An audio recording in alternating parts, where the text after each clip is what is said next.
Running Back Sports Channel. So, funny thing, I don't have a set agenda today. I do. Really?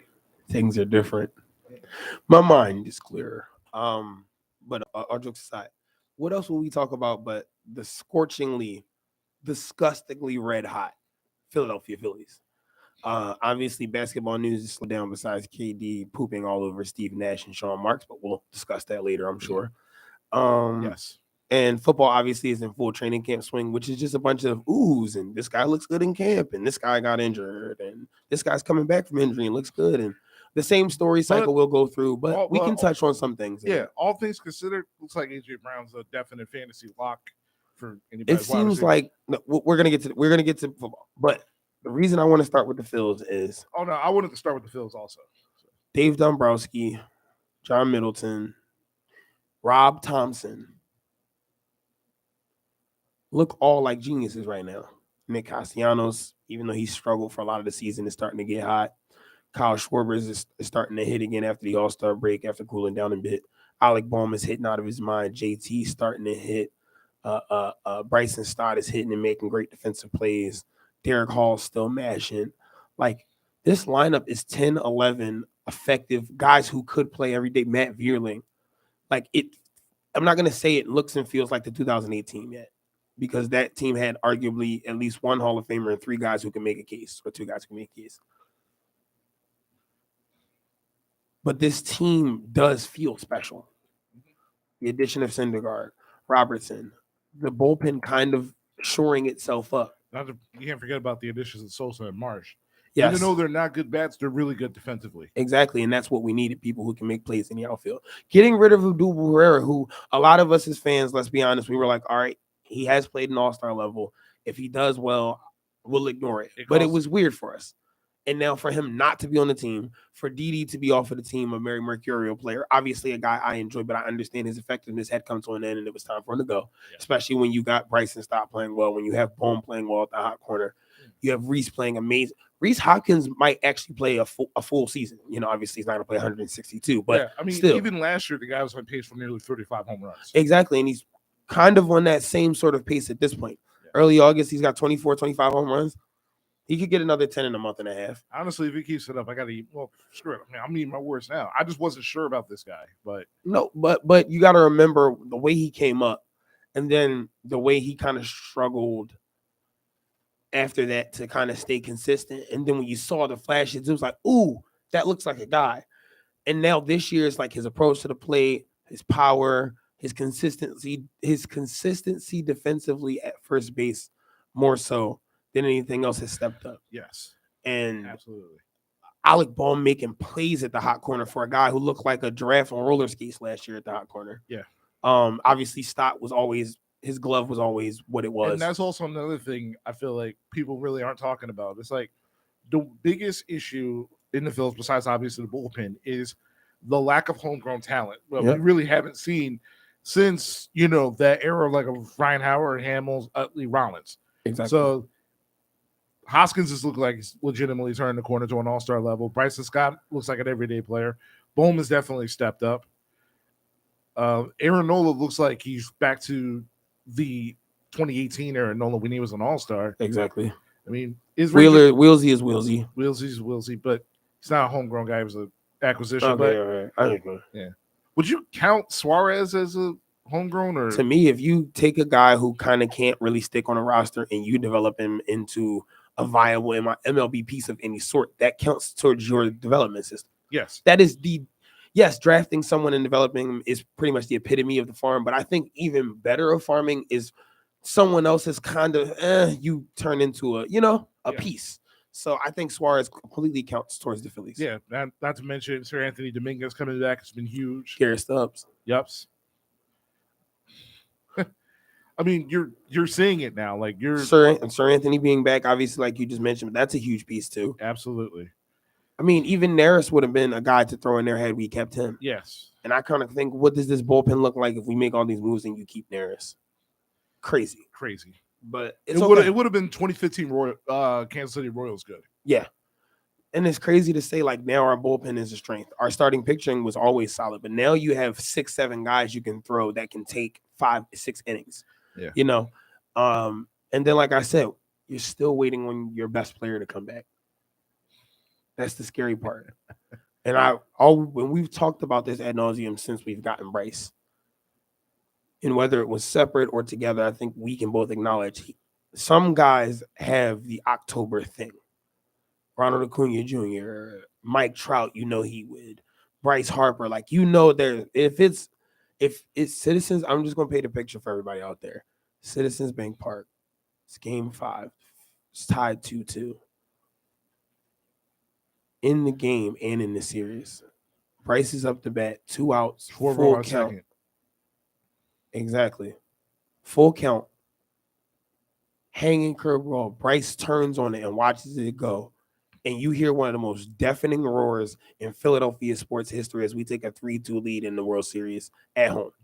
Like, you get what I'm saying? Like, Joe Buck will make the most boringest call ever. No, it'll be perfect, though. It'll be Bryce Harper gone.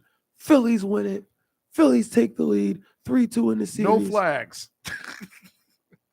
I hate you. So, like, that right there in and of itself is awesome. Yes. And something you could see coming out of a guy like Bryce Harper. I could see it coming. I've seen it from Kyle Schwarber. With multiple teams, he's one of those guys. I believe JT is one of those guys. I believe a lot of these guys, you can see it. They had the reason I was holding on to Didi is Didi was a lot like Darren Smith to me. Yeah, he can suck in the regular season, but he's gonna switch 4 threes in a game 6 when you're down 3-2 and you got to push it to a game 7. You know what I'm saying? Yes. And that's why I held on to Didi for so long. But now seeing all these, Bryson Stott is due for a playoff grand slam in the bank. Mark my words. Bryson Stott, playoff grand slam.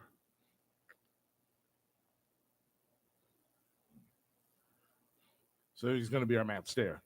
That's what I'm saying. It's so many guys on this team who could fill that role. And everybody's hitting, everybody's feeling themselves. And I don't care we're beating up on bad teams. Guess what? We got a 3-game series against the Marlins. I hope we sweep them. Keep it going. We secure that spot. And I don't think people realize, like, they can absolutely keep this up. Not only do they have the personnel to do it, but their schedule also favors them. They only play one team above over 500 throughout the rest of the stretch. The rest of the season? Yes. That's the Mets in September. And that could be for the division. Yes. If we're rolling. Yeah. Is this a 90-win team? Yes. 100%. You got at this point, you have to win 90 wins in order to get even a wild card. Yeah. All right. Out of the teams contending in the wild card, give me the team you'd want to play the most in the wild card game and the team you'd want to play the least in the wild card game, the 1-game playoff. I believe now it's 3 games. It's the 3 teams, right? Yes, 3 teams, it's 3 division winners, 3 wild cards. They play a 3-game series, right? Yes. And then after that, I believe it will be best of 5, then best of 7. Okay. Yeah, because they changed the playoff format. There's 3 wild card teams now. Trust me, I've been checking every single. Okay, so of right the 3 division winners, it's Mets. Leading the Central right now is the Brewers. Yeah. And leading the West I think is the Dodgers. I believe the Cardinals are leading. No, the Cardinals are in the wild card with us. They're behind us, and they're a game behind us in the wild card. I think the Brewers, actually check. I will fact check that, but I think the Brewers are leading that division. They've been hooping all year. Yeah. Yelich looks kind of like. I only said that because the Cardinals was actually had the series against the Yankees, and they swept them. Yeah, I think the Yankees lost 7 straight, and they're still have 70 wins. Yeah, they owe 6 since the Joey Gallo trade. And the Dodgers have been undefeated since then. That's hilarious. The Dodgers are out for blood, and Freddie wants another ring. Yep. Right now, NL East, obviously, the New York Mets are leading 10 games over the Phillies, 7 games over the Atlanta Braves. We're only 3 games behind the Braves. Yes, the Cardinals are leading the Central. Okay. Leading the Central. 2-game. I have a 2-game lead over the Brewers, and obviously the Dodgers are just running away with the NL West, 14 games. Well, okay, let's get this out the way. I want the Cardinals. I was about to say, the winner of the NFC Central, I would easily take either one of those teams. Yeah. I don't feel like matching up with the Brewers pitching. But also the Cardinals are a postseason team. Yeah. They're very Spursian in the way that they're gonna find a way to be in that. That's a 3-game series. Yeah. You know what I'm saying? But I agree with you. Whoever is the NL Central winner, I want to put off having to deal with the Mets or the Dodgers as far as I can. Because like Max Scherzer, Mets, DeGrom, it's a gauntlet over there. Yeah, that's legitimate. Like that's a postseason nightmare. Yeah. For But I would opposing also say that healthy Thor, Zach, Nola, that's a heck of a 1, 2, 3 as well. Plus, I really don't think like we talk about postseasons. Remember that Noah Syndergaard is a sneaky pickup because remember he was on that World Series Mets team. Mm-hmm. Even when he was a little youngin', but we all know he got that postseason dog in him. And that's what I wanted to like talk about when it comes to the Phils and it comes to building teams. But baseball is even more one of those sports because some people can have those dog in them and just need to be in that moment. Like David Freese, Madison Bumgarner, dudes who when they get to that moment, it's like, no, the competition is different here. This is not a game on June 23rd. And, you know, me and my wife got an argument before the game, so I gave up 4 home runs. This is October 12th, and I'm locked in, and this is the NLCS. Yes. You know what I mean? And I think Kyle Schwarber's on this. I think Nick Castellanos has that on. As much as he struggled, I can see Nick Castellanos hitting a go-ahead homer in the 7th inning. I feel like the way that this team is shaped up now, if you put this team in the door, they're going to blow the doors off. Yes. Like if we're rolling the way we're rolling, like the reason and this is the thing about when you get hot from the postseason, it's like you can kind of peak too fast or too early. So I hope we're not, because we've been rolling since July. Yes. So I hope we don't like at the end of August slow down and then September we're just like 12 and 18 and we like barely get in the playoffs and then we lose in the first round. Yeah. You know? Yeah, because honestly it's like they can do a 2016 Cubs. They can do a 2015. Like to me, like at that point, your pitching rotation, you're only going 4 deep at that point. Because and you go Zach, Nosey for Gibson. Yes. And then you got Suarez for long relief. Yep. You got Falter for long relief. And then you got the rest of the bullpen, which is Nebel. You got Dominguez. Coonrad will be back. Coonrad will be back. Dominguez. Could be your Robertson. And nobody talks. Yeah, Robertson coming back is huge also. Because we had him the first time and we never got to really get him. And then he's been balling. He was an all-star for the Cubs. Yes. So, like, we're ready. We're set. We're set to go for October. And I'm excited, man. Yep. I'm excited. This NL East is a bloodbath, though. Yeah. Yeah. So, what do you think? What do you think about the American League? Well, I mean, it's not so secret amongst Chris and I that I have a soft spot for the New York Yankees. Obviously, Aaron Judge being one of my favorite players, him at this point probably being a formality for AL MVP is awesome for me. Excuse me. But the Astros, man, for all the BS that people talked, for all the stuff that people tried to bring up about the obvious cheating scandal. Let's call spade a spade. The obvious cheating scandal. Banging on trash cans. Yeah. They've been in the World Series twice since then, and they're going to have the second best record in the AL this year and probably would be the favorite in a series against the Yankees just because of the history they have. Yeah. Oh, look who decided to join the fray. If it isn't Carmen Sandiego, international globetrotter, international jewel thief. Stop it. Hi. Hello. Viva Carm Vegas. Listen. Viva La Vegas. Yeah, Viva Carm Vegas. That's the hashtag. Viva Carm Vegas. Yes. I think we got your. I think that should be your fantasy football team name this year. Viva Carm Vegas. Okay, I'm down with that. That means you got to draft Devontae Adams. Facts. Or at least at Derek Carr QB. Somebody. Well, I'm cool on Carr, but we were just in the middle of talking about our red hot Philadelphia Phillies. Oh, nice. Yeah, I know. We've been winning some games in a row. Wow, look at that. And with Bryce Harper out, there might be October baseball just yet.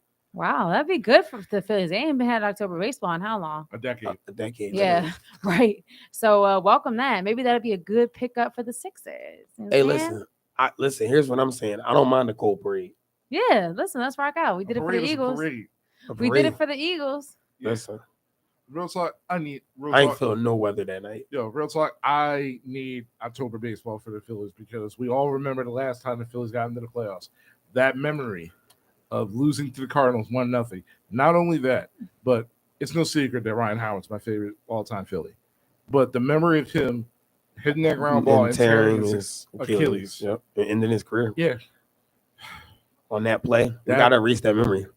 Yes. And who better than Bryce Harper to hit a towering high fly ball Yes. to send the Phillies into the playoffs? Wow, that's how Ryan Herod ended his career. Mm-hmm.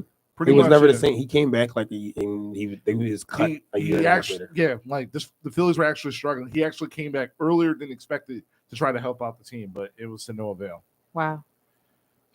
So all it takes is one play, man. One day in sports. Yeah. Change a life. But yeah, anyway, you're listening to the Running Back Sports Show, Sports for the Culture. If you want to call to join the discussion, that number is 215-763-9596. So, before we get into any sports, since Carm wasn't here last week, I think we need to talk about something. And I want to talk about a couple of different angles about it too, and get everybody's opinion on it. Obviously, we know Brittany Griner was recently sentenced to 9 years in a Russian federal prison Right. for a half gram of weed cartridge. Now, there's been a lot of superlatives, a lot of headlines, a lot of opinions in general, like anything else in the world about this. I come to y'all and I say, on one level, it sucks to see anyone go through this, right? No matter what race, creed, gender, whatever. But then on another level, it sucks to see someone of color go through this. But then on an even deeper level, it sucks to see a woman of color go through something like this. Right. To be made an example in a war that has existed for longer than she has on this planet. Yes. So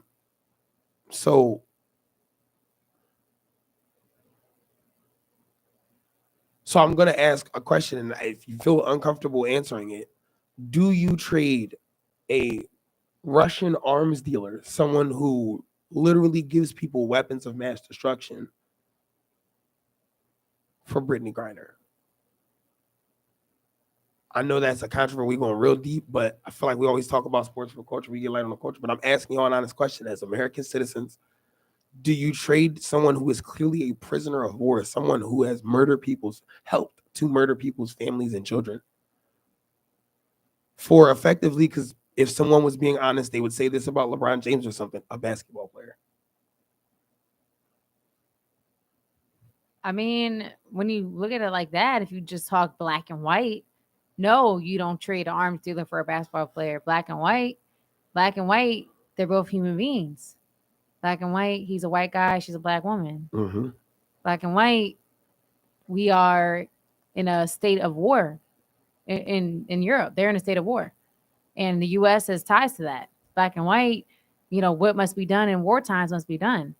Black and white, but things ain't black and white. This ain't a black and white topic or issue or subject At all. So for me, it's like, it depends on how long would the Russian guy be in jail over here. Like, would he get out in enough time to go to his country and still just wreak havoc and do what he was going to do anyway?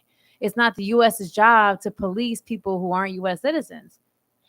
You know what I mean? I mean, it's just hard because That still doesn't stop him.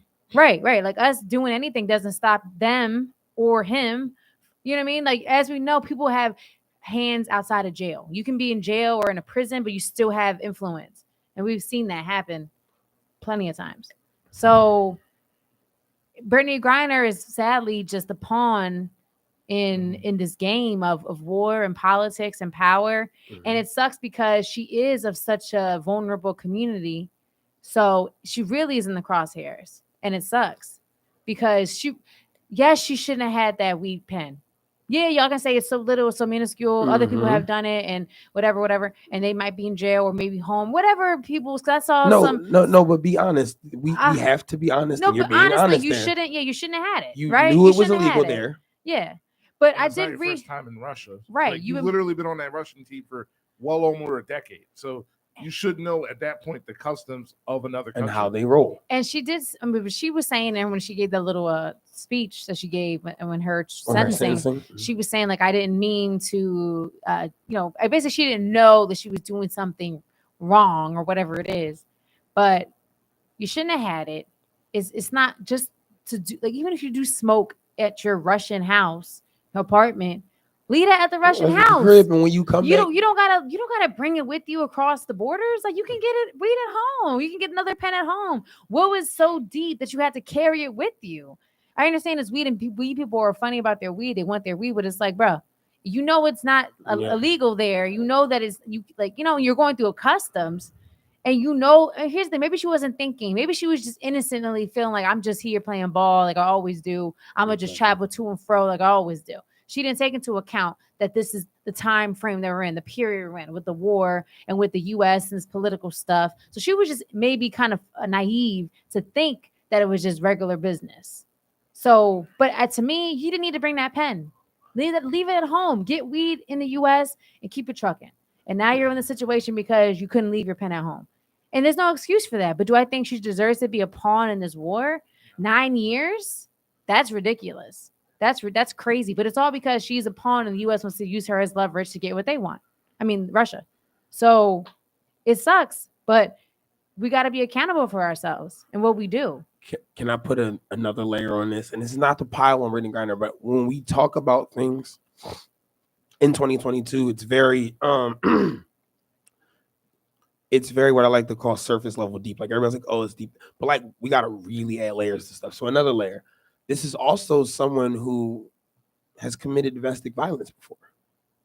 Well, yeah, that ain't. I don't bang with that. So here's what I'm saying: if this was Deshaun Watson, if this was Ray Rice, if this was Kareem Hunt, would people still be having the same fervor to trade them for this Russian arms dealer? Probably not. They probably be like, let him ride. He ain't no good anyway. He shouldn't have been arrogant enough to carry that with him. He knew better. He a grown man. You see why I'm putting so many superlatives on? Because it's easy to erase. So I say this this is a male patriarchal society. We are protected in so many ways.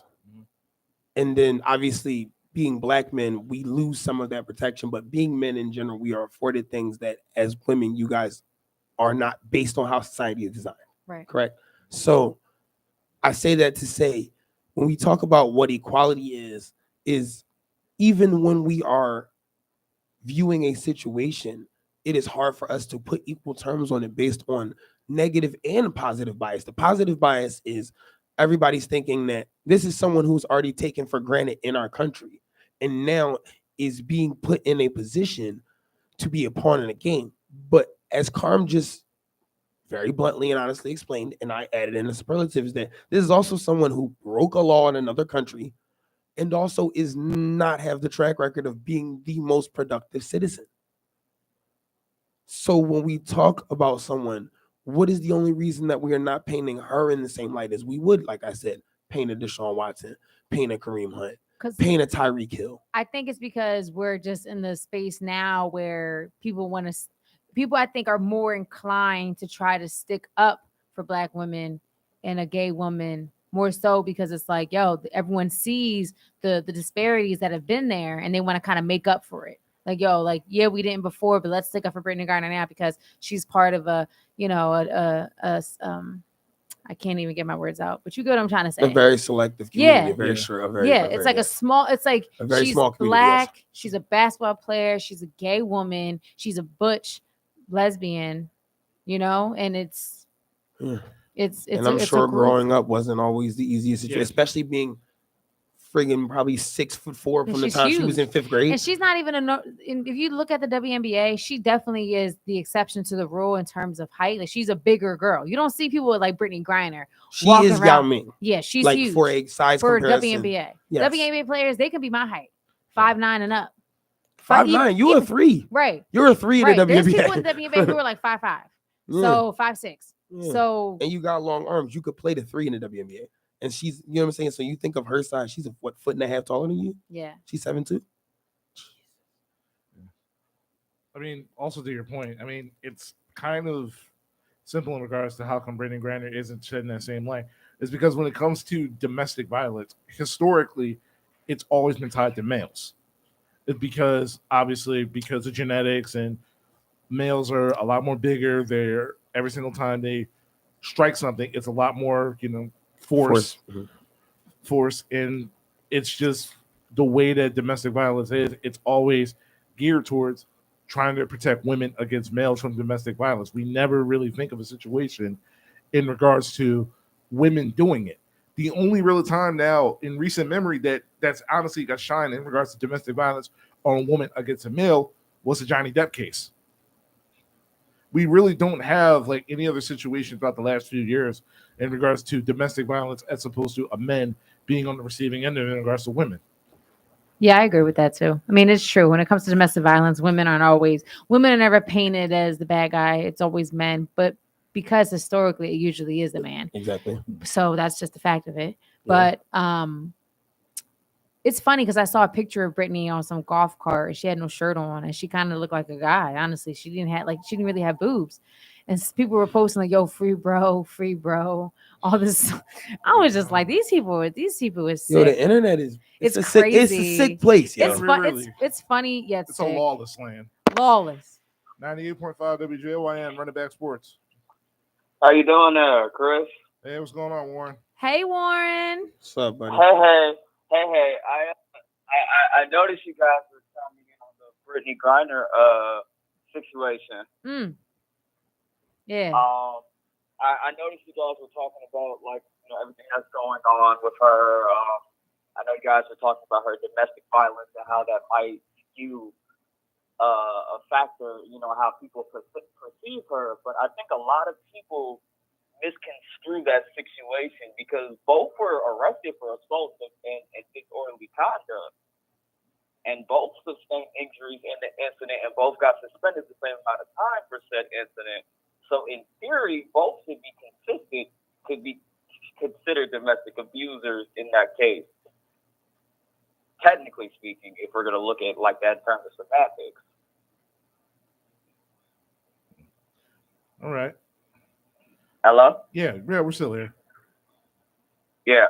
And, but I think America has a really tough, situation because it doesn't help that you're, basically Ukraine's best friend and Russia's not really fond of that. So even in theory, if we traded a Russian arms dealer, she comes to America and 99 times out of 10, she's not going to serve any time here. She's probably going to serve maybe a month, if that, get some at home, be on probation and go about her rest of her life. And I think that's what Russia is realizing they're going to get the short end of the stick regardless. And so it kind of hurts that Joe Biden's feelings is kind of in the wrong place. It kind of shows it's an unfortunate situation all around. Like you guys said, accountability could be a thing, but it's really a tough discussion. It's really a tough thing to really go into to unpack it layer by layer. Because it's more of a politic thing than anything we can do as athletes, black people, citizens, civilians, all of that.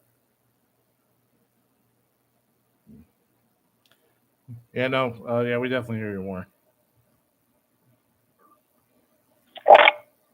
Warren? Hello? Yeah. Oh. It seems it's weird because every time I call you, either I can really hear you guys really well, or I can't hear you guys at all. The phone calls I have with you guys are kind of varied. But I thought you guys were having a great discussion. I just kind of wanted to chime in briefly about that. Yeah, Heard that, man. We appreciate the call. You said what? I said we heard that, man. We heard that, Warren. We appreciate the call. Well, yeah, I'm having audio issues on my end. I'm gonna let y'all go ahead and continue our conversation. Great show as always. Thank you guys. Thank you. Have a good day. And I will Warren. talk with y'all soon. Thanks. All right, Warren. See ya. Yeah. I forgot what I was saying. Where were we going? We were at the. But yeah, either way, But question: do you think if it was like a high profile athlete or even just a high profile American citizen, would you think America would have already pulled the trigger already? America's number one thing is we don't negotiate with terrorists. You think the Russians in a terrorist state were making terrorist threat? To me, this is. I mean, it's almost an act of war. Yeah. Yeah, this is a messy situation. But you're listening to 98.5 WJYN, the Running Back Sports Show, Sports for the Culture. If you want to call to join the discussion, the number is 215-763-9596. And speaking of messy situations, the Deshaun Watson controversy constantly continues. And I just got a ESPN update saying that NFL Commissioner Roger Goodell says evidence calls for a full-year suspension for Deshaun Watson. And the top says that the league seeks for a tougher penalty for Deshaun Watson because the quarterback actions were egregious and predatory behavior.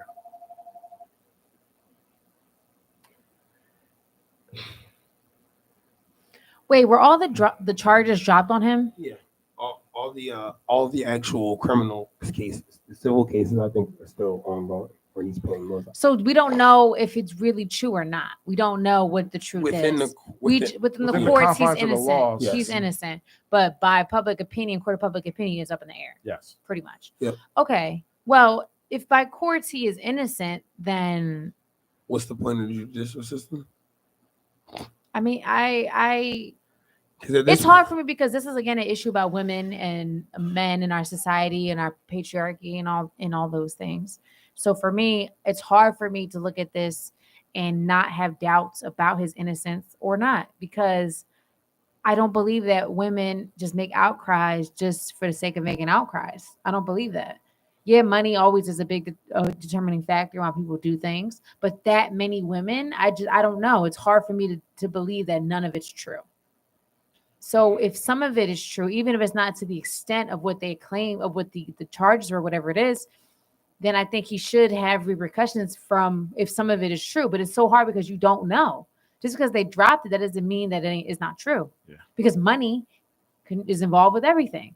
If the money's right or whatever it is, and these women don't want to go through the scrutiny of a trial, being dragged and having to talk about their story, and they rather just kind of take money to help them with their lives and just move on, get some therapy and move on, then I understand why someone would take that route. But now with Deshaun Watson, him getting the 6-game suspension, I think in terms of him never playing football again, I don't think that's that bad. And especially if he did do something, I don't know the truth. But maybe if he feels like he didn't do anything, why should I be suspended? And I understand that point too. But if he did do anything inappropriate or whatever it is, then those 6 games, that I don't think it's that much to pay.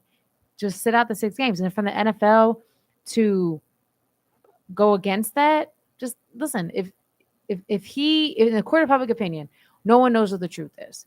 As NFL, you don't want to look like you are condoning sexual misconduct and these kind of behaviors.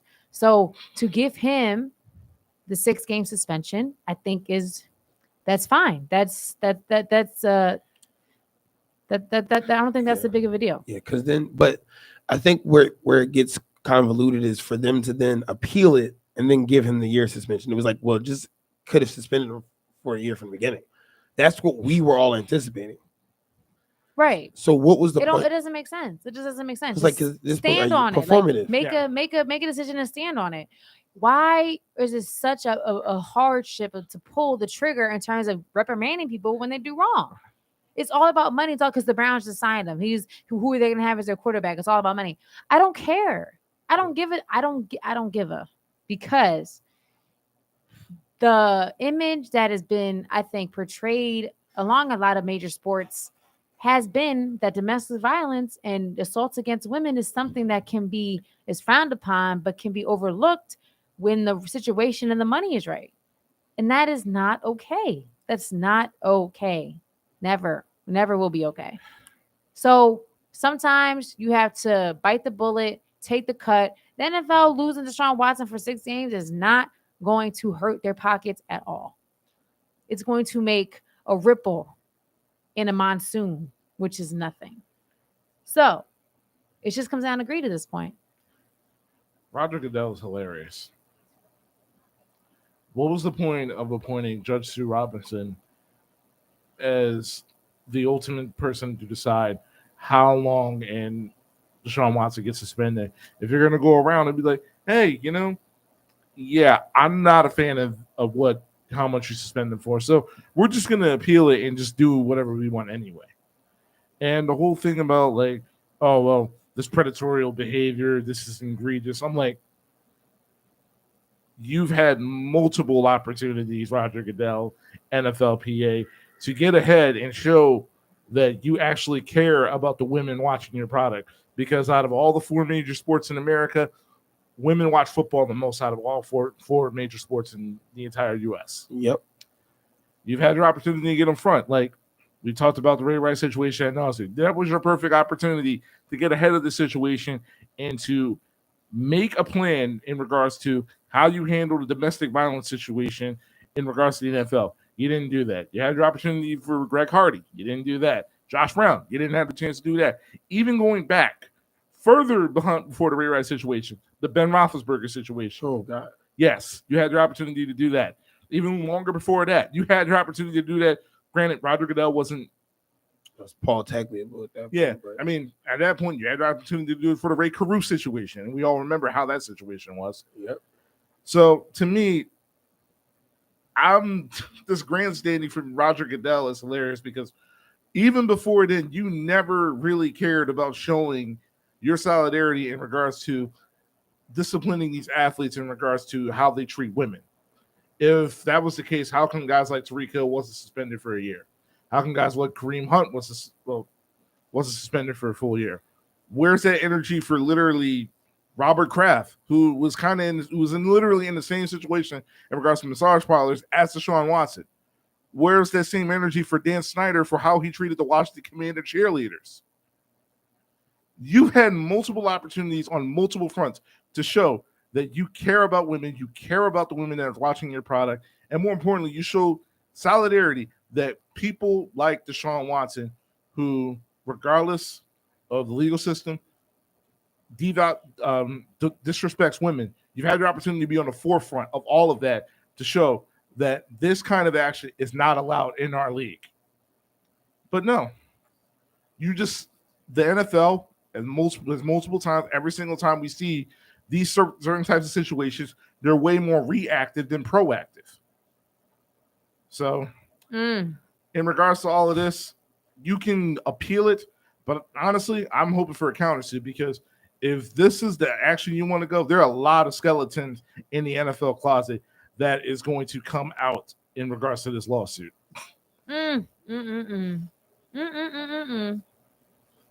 Bravo. Yes, Chris. Kudos, Chris. Well said. Snatch for Christopher with a K. Yes, Chris. Oh my God. It's the patronizing for me. No. It was good, Chris. I like that. That's true. I agree 100%. Well, again, money rules, and certain people, a small handful of people, rule the world and rule, obviously, professional sports, and money talks. And if you're not on the winning side of that, you lose. Yeah. It doesn't matter if women are. That's what they watch the most at all the professional sports. It don't matter because you know why? Men still watch. And you know why? Men still make jokes about sexual assault and still make excuses for sexual assault and domestic violence and still berate women, berate domestic violence on social media and in real life. So as long as those men are still watching and still putting in their dollars, that's who our viewership is. Not the women, but those men. That's it. Kudos, NFL. Let me stop. Not for real. It is sad though. Well, you get on my nerves. I'm back, baby. Viva Carm Vegas, baby. I'm back in full action. Carm Vegas, you got a refill. Carm Vegas. I'm out here. He was outside. Speaking of, on a lighter note, this Deshaun Watson thing is not only depressing but sad when we've just reviewed a history of the NFL clearly showing they don't give Hey, you know what? Madam. Let's Adorn. turn the floor to a very successful and in this space, well-respected woman. Carm, how the heck was the conference, yo? Give us the play-by-play. It was And who good. was your friend on your story? Friends. Friends, baby. With a baby. Z. Yeah, Team Green. what did you do? Team Green, Hey, baby. yo, baby, Team take Green. me out to dinner. Team Green. Nah, Listen. but so if anyone Green is definitely your color. listen, here's the thing. It was vibes. All right, I'm gonna get into that. Let me just talk about to give Get into all it, y'all. of our listeners the rundown. Is So this an impromptu Carm Corner, by the way? I mean, it Can can you be cue sure. the music? Ladies and gentlemen, Or you want me to get? Without- Ladies and gentlemen, here you ahead. live from Viva Carm Vegas, the one, the only, Carm Oh, Corner. yes, roll those R's. Yeah, Roll those listen, R's. listen. Yes, I love it. Play my music, boy. I miss the Norris. You know I miss the Norris. I miss your dad. Where you at? Go ahead, Chris. Christopher, can you please play my If you music? miss a name, I can give you his number. That sounded crazy. Yeah, wow, Chris. Don't cross that line. You can play the music, please. Thank you. Hey, yo. Hey, what? My girl Jen. Don't be fooled, baby. Still calm. Hey. Oh, don't make me start rapping. What? Call me I from the went block. to Vegas. I'm from the block. Hey. Hey, I'm about to turn hey, this music hey. off. Okay. Oh my God. Hey everyone, it's your girl Carm back from Vegas, Viva Carm Vegas. So this past Wednesday through Sunday, I was in Las Vegas for the annual NABJ, NAHJ for this year conference. NABJ stands for National Association of Black Journalists, and NAHJ stands for National Association of Hispanic Journalists. So it was a combination conference. Obviously, Black and Hispanic journalists from around the world came together and went to this conference. So the conference pretty much is something that happens annually. So NABJ and NAHJ organizations that basically is like a kind of like a, you know how in Sam's Club you have a membership and it's like you're part of something. That's how these things are. Not to compare it to that, but just to make it kind of clear for everyone. Gotcha. It's you come together you have a membership and you're part of this community. And within this community, you have different job opportunities, connections, networking, and kind of just you have people who are like you, who are Black or Hispanic journalists in the business, who are going towards their dreams, working in the industry. And it's like a support because as we know in the world, minorities are not the majority. So even in journalism, it goes the same as we're all journalists in this room on a radio show. Being Black and brown, you don't always have those supports in terms of representation of someone as your counterpart in the industry. So these associations are great. So this is my first one that I went to. My brother recommended that I go. My brother's actually in the industry. He works for CSNBC in New York. He's been in the industry for over 20 years. He's a successful reporter. He started from the bottom. He's had his first news job in Alaska and has worked his way up from there. So my brother is definitely a big role model for me, inspiration, and he's definitely made a name for himself in the business. So shout out to my brother, Frank Holland. Besides that, I went there because as you all know, I have my own podcast outside of this show called Hoops with Carm, and I do another podcast as well, Straight Shooting. So I've been pursuing my dream of being an on-camera basketball, NBA, NFL, WNBA, sports, just reporter, personality. So I went to this conference and it was great. It was days full of career fairs. So we had companies, NBC, ABC, ESPN, different stations, CNN, Tegna, all types of media outlets, companies, mother companies, smaller companies. The Wall Street Journal was there, Los Angeles Times. It was just a great career fair to go to network, to meet people, to possibly get interviews for jobs. They also had resume headshot shooting for free. So they had headshots a headshot photographer there. You can get free headshots. They had different panels with covering all types of topics across the board with about minority issues in journalism, sports, women, finances, how to pivot yourself in the industry, social media. Melissa McNutt from the WNBA was there doing a panel. I went to one of her panels. That was really cool. So it was just a weekend full of, like I said, panels, great discussions, different workshops, networking, and career fair. So for me, it was my first one and I had a great time. I met so many people in the industry that were really just helpful. They gave me some critiques on my reel and gave me feedback. I got positive feedback and it was definitely encouraging and reaffirming for my passion, which has always been sports and doing this and pursuing on-camera talent. But it was definitely reaffirming for me. So I really just enjoy meeting people who look like me, who understand my struggle, who understand, what it takes to make it, to get a start in the industry, kind of giving me feedback and just having feeling like I had a community. So it was really nice. It was fun too. It was in Vegas. So, obviously I went out, I enjoyed the pool. I met a lot of great people, partied. It was funny because the party that kind of closed the conference was at the House of Blues and Dougie Fresh was there. And he actually did like a little set for us, because it was a closed event for the journalists. It was just the people from the conference are allowed to be there. And he was there. He did a whole little set. So it was really cool.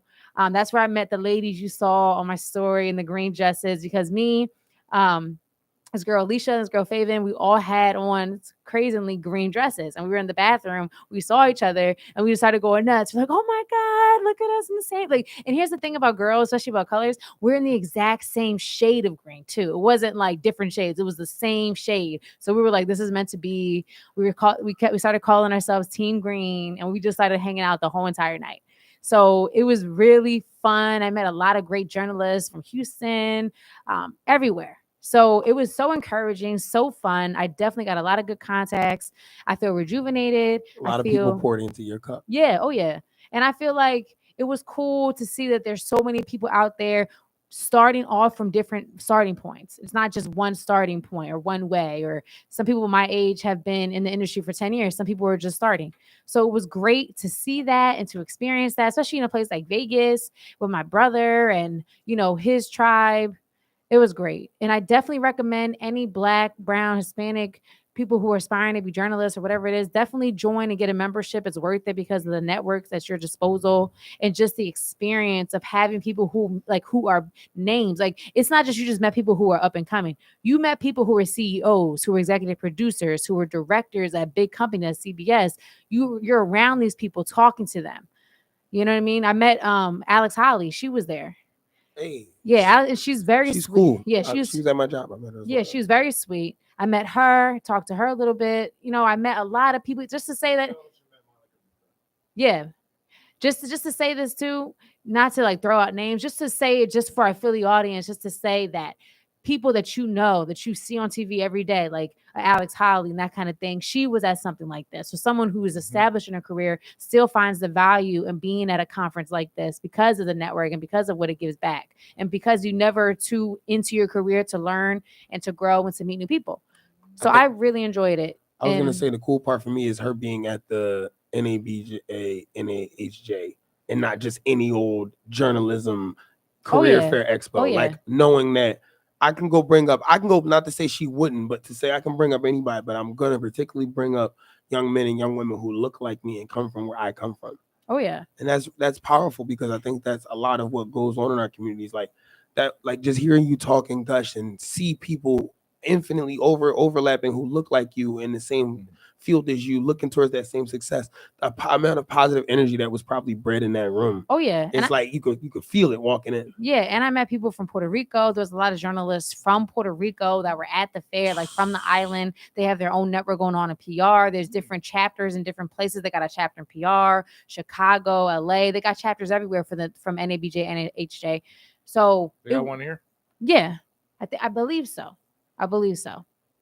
But either way, I loved it. I really enjoyed myself. And I'm glad that I went. It was definitely a little money to get there, especially for the membership and a go and a plane and everything. But it was worth it. It was worth the investment in myself because it's not about the money. It's about me investing in myself, my career, and what I want. And sometimes you got to spend to get. to get where you need to go. Yes. So it was great. Beautiful. Oh yeah, no, definitely. I definitely understand where you're coming from. Hey, so how much was the membership? The membership, depending on where you're at in your career, if you're a professional, it's 100. If you're like a beginner kind of professional, it's 100. But I think if you're not a professional, I think it's like 200. But then there's lifetime too. You can pay like a certain amount and get it for a lifetime. It's kind of like a deal. Oh. But I'm not sure about the lifetime membership. But I know to get like a professional one, it's 100. Okay. So it's pretty, obviously that might seem a little steep, but the connections and network that you get access to, yeah, different. yeah, because it's certain jobs and certain things that you see that you wouldn't see normally just off LinkedIn or just off Indeed. Like it's not like having that exclusiveness in terms of being connected. I'm telling you, the people that I saw, the people that I met, they were there because it was NABJ, it was NAHJ. It wasn't just because it was just journalists. It's because of these journalists. Yes. And it's like people in our community uplifting each other. Yeah, and especially in this field, it's not about, more often than not, it's about who you know instead of what you know. Completely. Well, It's all about your connections and your network, Yeah. and and obviously it's about your connections and network, and if you have the talent and you're ready. Yeah. That's the biggest things, because you can know whoever you want to know, but if you ain't got the goods, you ain't got the goods. Yeah. Acting, So- journalism, kind of all in that same vein of things where it's like, it is more about getting to know people than just, hey, I'm going to show up here and get this job. Like, you know what I'm saying? Like, I shudder to think how many times someone has the ESPN experience of, oh, I just showed up, showed them my resume, and then like got the job off the. I think it had to be someone brought you in, or someone saw you, or you met someone at a conference like the one you were at, or Right. something like that. You know what I mean? Like I don't know how you get an NBC job without knowing someone who works at NBC. Well, you know? it's just cool because being there too, someone was telling this at a panel, you never know who you're going to meet and where people are at. So it's always good just to be genuine and just to meet people genuinely as you come across them naturally.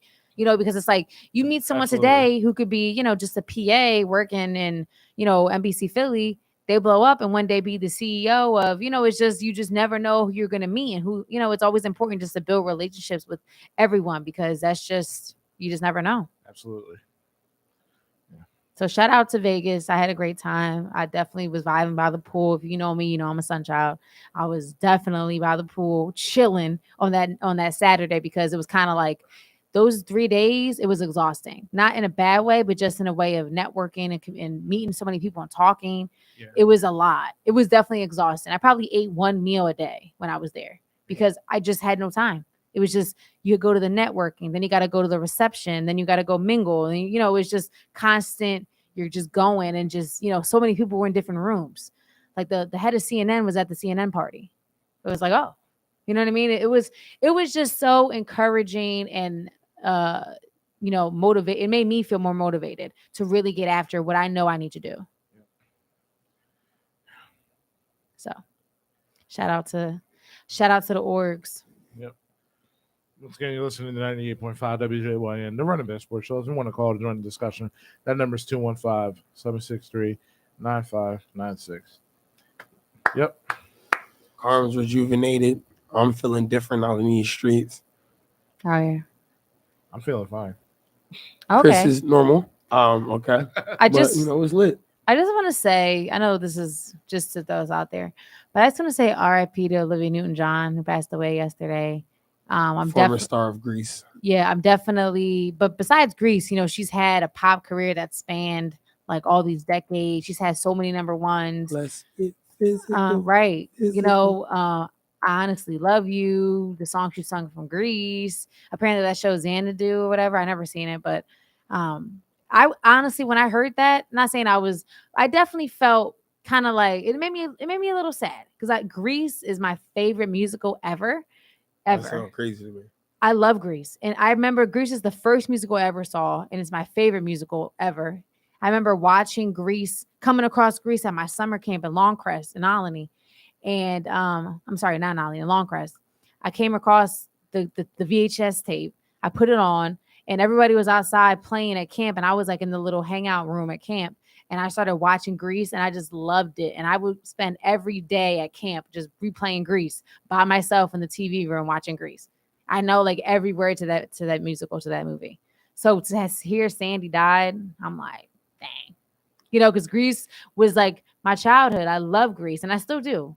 Danny Zuko, Sandy, like it definitely kind of hits you a little different when someone like that, it's like it's a memory. It's childhood, and it's like wow. And she was only 73. She was not that old. She still had some life, but she had cancer. She'd been dealing with cancer the past like 10, 15 years. So RIP to her and her, condolences to her family. It's never easy losing anybody, especially from something like that. So, yeah, shout out to Sandy because you definitely gave me a memory as a child and a happy time that I always think about. Yep. And also, just a quick shout out, RIP to one of the a very instrumental part to Motown Records, Lamont Dozier, passed away peacefully today in Arizona at age 81. He was credited to a lot of songs that came out during the 60s. Reach Out, I'll Be There by the Four Tops, Heat Wave, How Sweet It Is, Baby Love, Stop in the Name of Love, and You Keep Me Hanging On. Wow. A lot of hits. Some big records. Yeah. RIP to him. It's never easy to hear these things. Oh, well, I mean, we're doing the condolence corner. There was an accident about 2 weeks ago on 52nd and Parkside, a hit and run involving a pickup truck and a young man on a bike. Oh, I heard about that. He was actually a friend of mine. Oh, wow. We called him Nas, but his name is Nair Cunningham. He was a good man. He was a good dude. Always saw him. He always gave good and positive energy. Never wanted for anything. Never asked for anything. He was just literally like when somebody's like, "Yo, you a vibe." He was a vibe. He always had a harmonica in his hand and was just around and was just always wanted to beatbox. Always wanted to do music and he was a good dude. So rest in peace and long live Nas. Wow. Yeah. Sad. A lot of crazy things are happening in this city. It's like you don't even want to bring it up somewhat. You know what I mean? That stuff that happened with that mom recently. Like it's just too much. I know you guys heard about that. I don't think we need to even talk about it because it's just it made me sad. I don't want to talk about it. Just I all prayers to those 6 little girls out there. And their family. It's just horrible. Oh, I never know. Oh, God. I know you heard about that, right? Yeah. It's not even worth it. It's not even worth to talk about. Need to do that, But I just want to say that, rest in peace to their mother. And I just pray that those little girls, they can stay together and, just for their life Stay and protected. yeah, they're, what they will be dealing with going forward in the future. It sucks. It's horrible. But we're getting depressing all over again.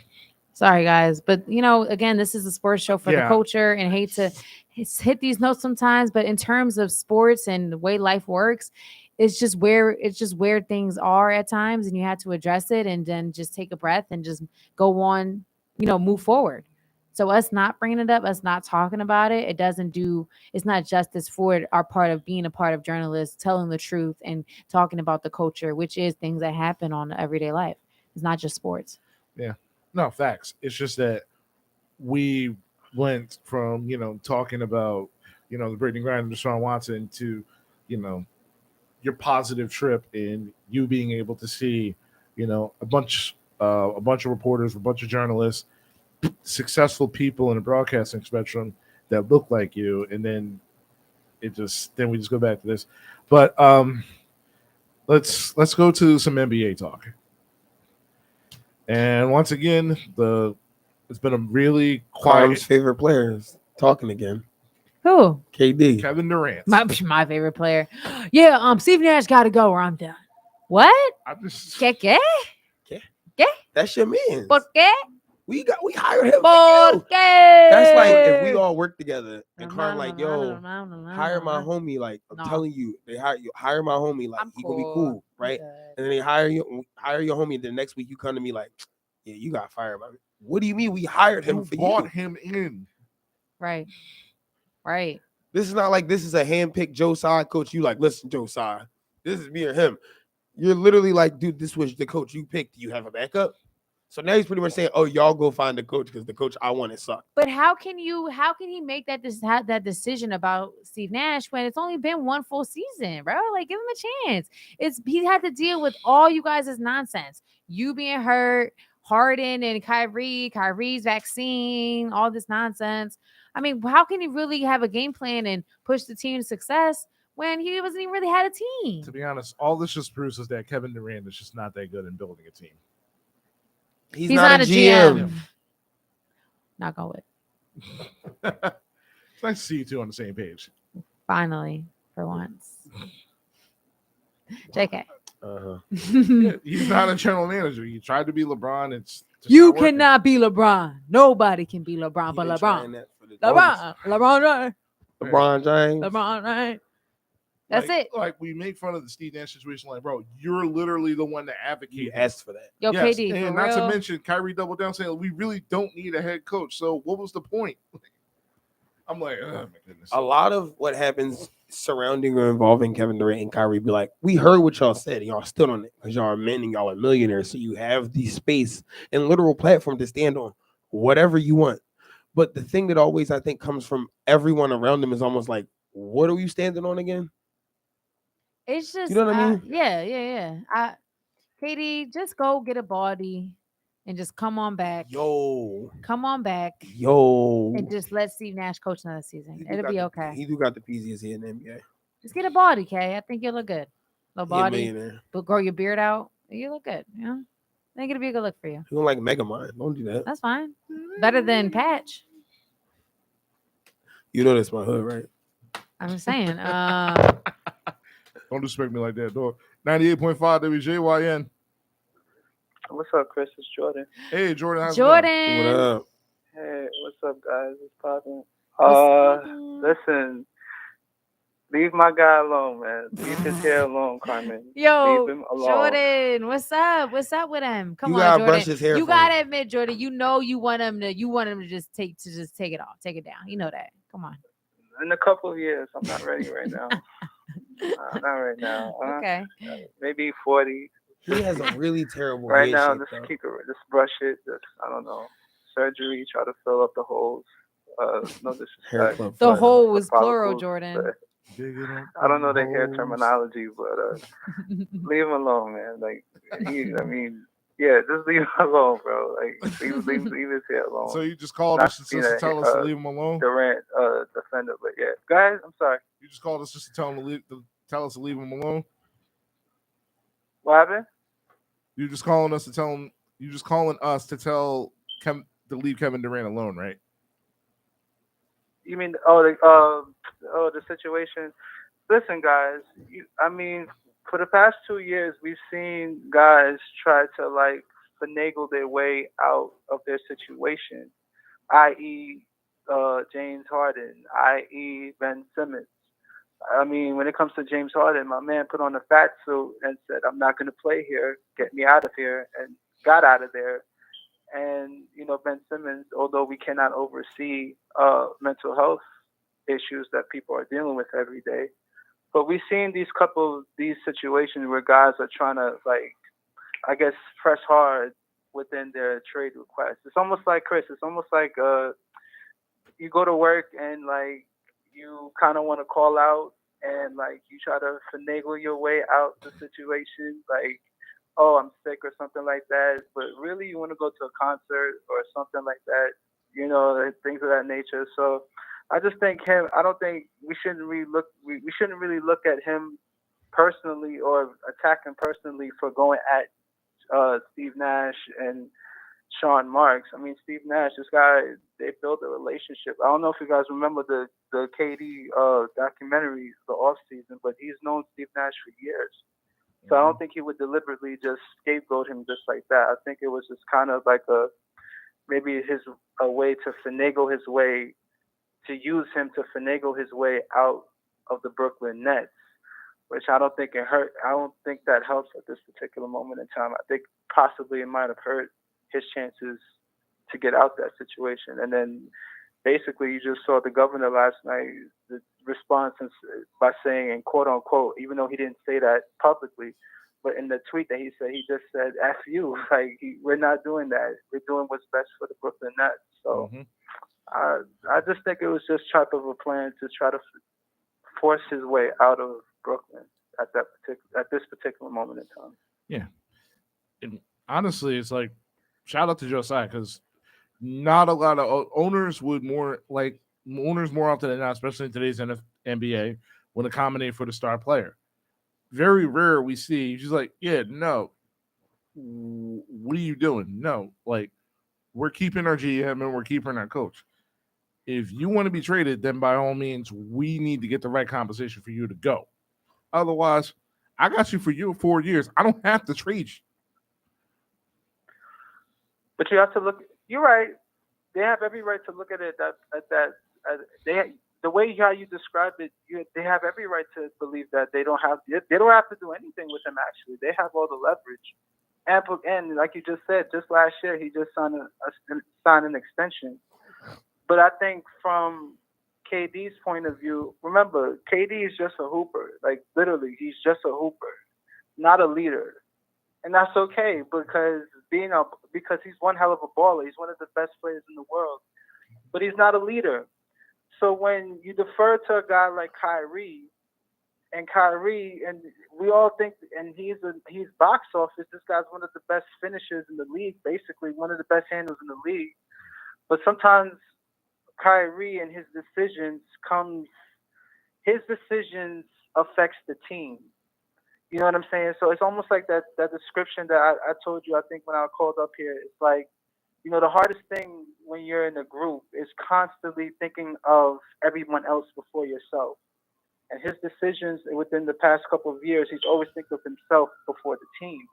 And you're talking about guys who haven't even been there, who are practically starving to go to the finals and compete for a championship.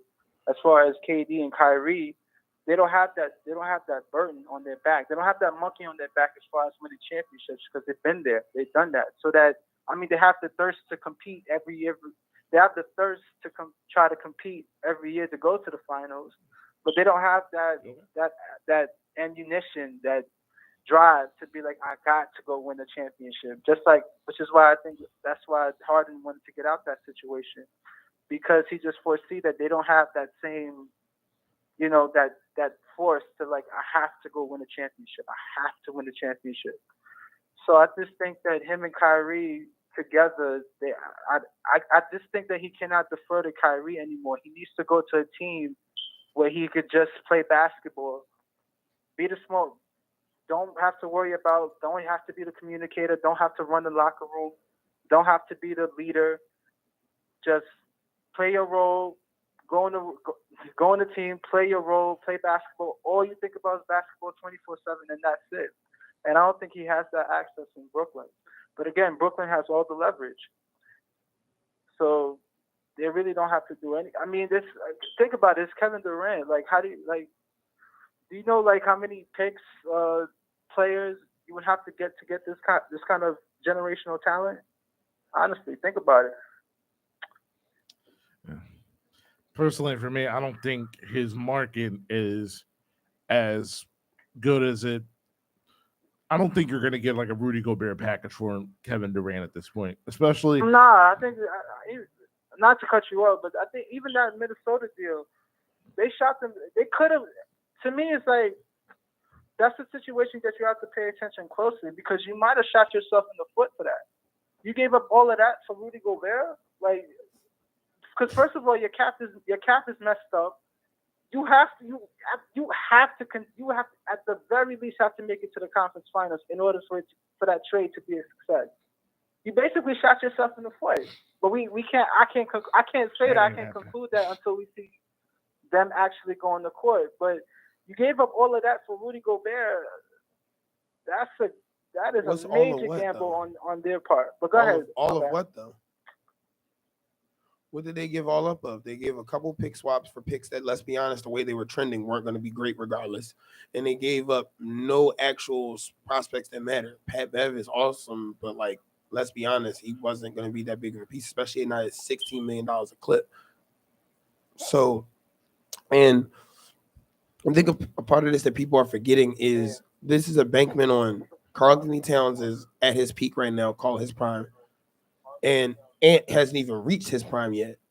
So that's the big bank that they're banking on. That Ant is about to have one of those. All right, it's his third year. He's seen the league. He's seen playoff basketball. He's already fearless. He's going to turn that corner. That's a 25-point game score you just inserted to the lineup. And then you inserted a defensive anchor, and now Cat doesn't have to patrol the paint. So even defensively and offensively, it frees him up to have more space. So you have a dangerous offensive team that also defended at a high level last year over spurts inconsistently. Now you add the consistency that is Rudy Gobert in the back line, and you can have a team that can easily outscore you or outdefend you on any night. Now, the only thing is, will Cat and will Ant really turn that corner and realize who they are and what they can do? Because the West is wide open behind the first 3 or 4 teams. But the thing about it, I'm not arguing that. But what I'm saying is that like, I don't want to sound like maybe too mean or anything like that. But Minnesota, they don't really play that smart. Like, they don't play. Remember, they gave up. I think it was about maybe 3 games last year against the Grizzlies, where they were up nearly double digits, and they still lost. Yeah. They don't play that. They don't play that smart. They don't really have that. I think losing Pat Beverly is going to be a big deal for them because they don't have that veteran to, like, at least put that fire into them as far as motivation and help them play smart and hold them accountable. I don't think they have that veteran anymore Rudy Gobert within their bench to hold these guys accountable. And it's like Cat is a great basketball player, but sometimes he just That's with the 3-time fouls defensive player of the year, Rudy Gobert to you. and just making just not great basketball decisions. So that's why that makes the deal a little bit shaky. I mean, I see that they're trying to copy what they're doing with the Bucks, where you see Brook Lopez at the 5 and you see Giannis at the 4, where he could maneuver and he could do what he want in the paint. You can't guard Giannis, and you see Brook Lopez, who's a stretch 5. But at the end of the day, it's just that Rudy Gobert, I mean, he still doesn't really defend the perimeter that well, and it's like, and again, the cap situation. So then can you lure not contenders, but veterans that could help that team elevate them to at the very least make it to a conference final? That's the part that's a bit tricky for me. So I don't know if I don't know. They might have shot themselves in the foot, but we don't know. We have to see it. Yeah. Yeah, that's fair. Yeah. I think a lot of the things that happened with the Wolves last year was they just couldn't make shots when they needed to make shots. And defensively, they just kind of let things go. They're not disciplined enough. And I do think Rudy Gobert adds a component at the rim protector, big man, kind of get up there, dunk it real quick, whatever. That kind of easy too, if you want to do a push like that and you want to move more fast pace, which I think would benefit the Wolves moving at more of a faster pace offense. But I just think that to me, I agree with you, Jordan, in the terms of it is kind of like, what is going to be the result of this? Because I disagree with Maul in terms of I don't think that Rudy's going to be like the anchor of the team, because Rudy to me just seems too self-absorbed to really be a true leader. Like, hey guys, let's get together. I think he's just kind of worried about himself. Huh? You see that blonde hair? It's the hair of a leader. I mean, I don't know. I don't know if that can be. I don't know if that's true.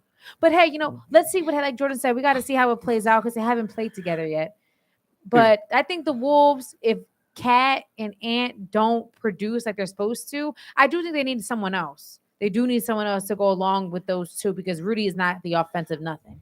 So I think that they definitely need a third, and a veteran could help them. Pat Bev, he's too emotional. You know what I mean? He is the grit and all that, but he's too much drama. I think they need someone that's going to mellow them and kind of bring them to reality. Like, yo, let's play defense. Even still then, and Jordan, sorry to cut you off, because I know like you probably had a thought, but no, think about it. The 2 times throughout the last 15 odd years that the Timberwolves have made the playoffs, they've had a guy that, even though he is like, they like to yell, their style was like a little more rambunctious. That was the year they had Jimmy Butler, who was a veteran, who wouldn't accept losing any coach, who doesn't accept any losing culture. He doesn't like losing, period. Yeah. And then out last year, what you saw with Pat Beverly, So I kind of have to agree that you need a guy like that in your locker room that's going to be in your face. Who's like, yo, we ain't going to go down like this. And as talented as Rudy Gobert is, 3-time Defensive Player of the Year, he ain't that guy. Rudy don't care about no one but himself. I just Yo, think that y'all are he, so slanderous on this I joint. just This don't is think crazy, that man. he. I mean, you even heard Tracy McGrady. Like, Yo, Jason Tracy, McGrady yo. had a great quote. Like, what do you do in the off season? So he's questioning, like, what does he do, particularly in the off season of how he works out. But again, I just think that we have to play it out to see if it works. He blocks even a have- million shots. I mean, yeah, I just Rudy think that we Gobert have tricked to y'all. see. We have to see how that plays out. I think that's a bit tricky. But to give up all of that for him, I don't know. And then you see Utah, they're trying to do the traded Danny. He's trying to replicate that same mindset of trying to get a haul for what's his name, Donovan Mitchell. And then you see him linked to New York.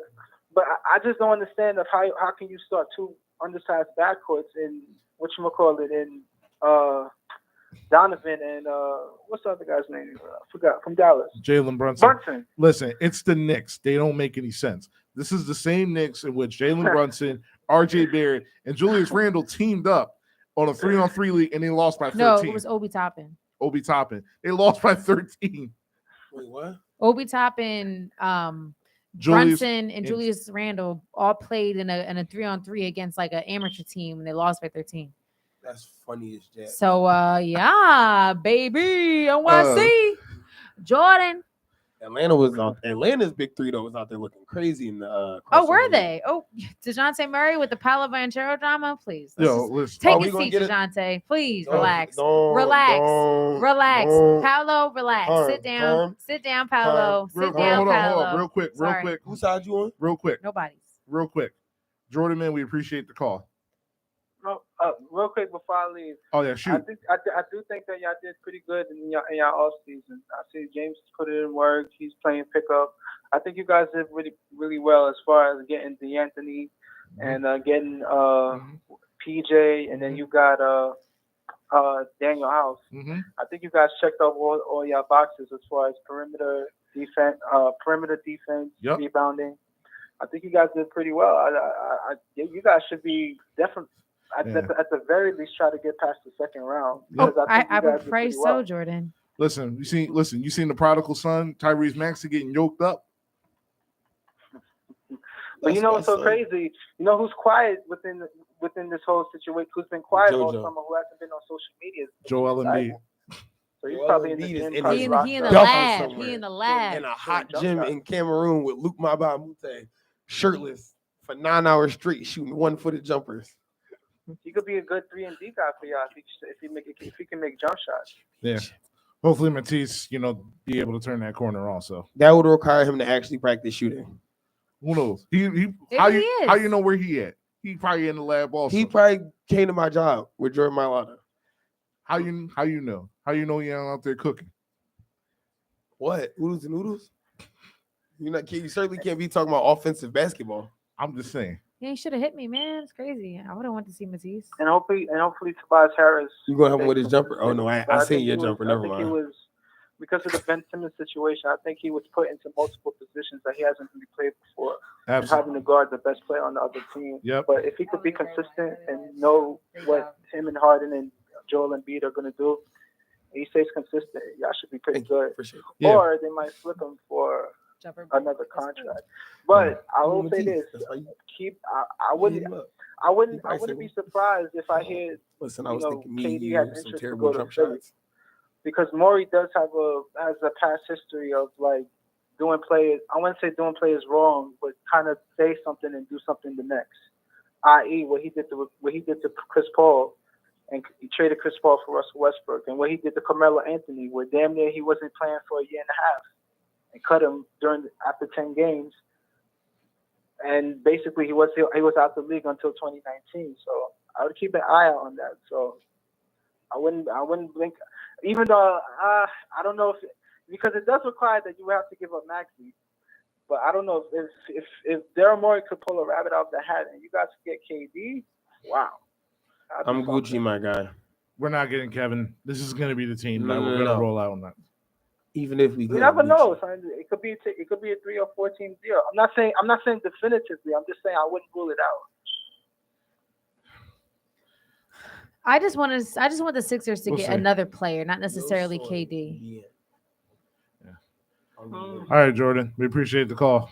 All right, my guys. See you Take it guys. easy. All right, Jordan.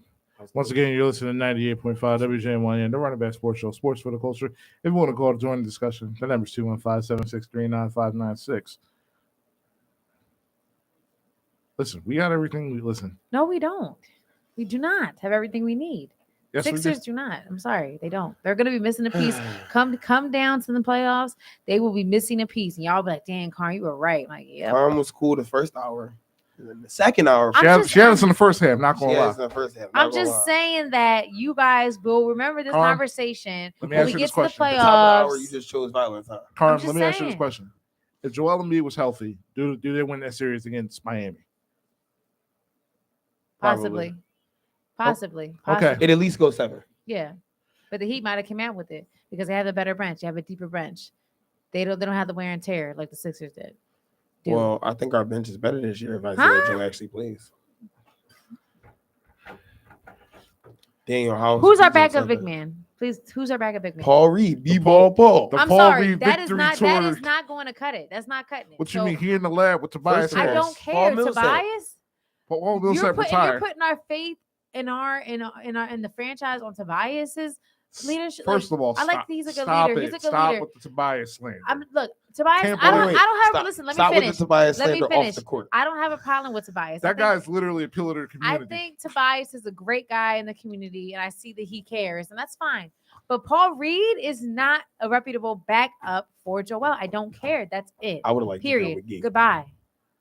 Paul Reed is not going to cut it. well, we when don't these have play- Javale McGee. when Don't do- these playoffs come and Paul Reed is getting slapped out there, slapped around, you're gonna be like, "Dang, I Carm, mean, maybe was we Paul should Reed getting slapped around these last we playoffs? should have. It don't, Chris. I'm just saying. Maybe I'm if just Paul saying, like, the Reed man could, can't get maybe better. if Paul Reed could have played better, maybe Joel could have sat out longer and I mean, got how do you healthier expect and him came to play back better later. if he's on the bench all the time? It don't matter. He just shouldn't be on the team. Let's get someone else. That's what I'm saying.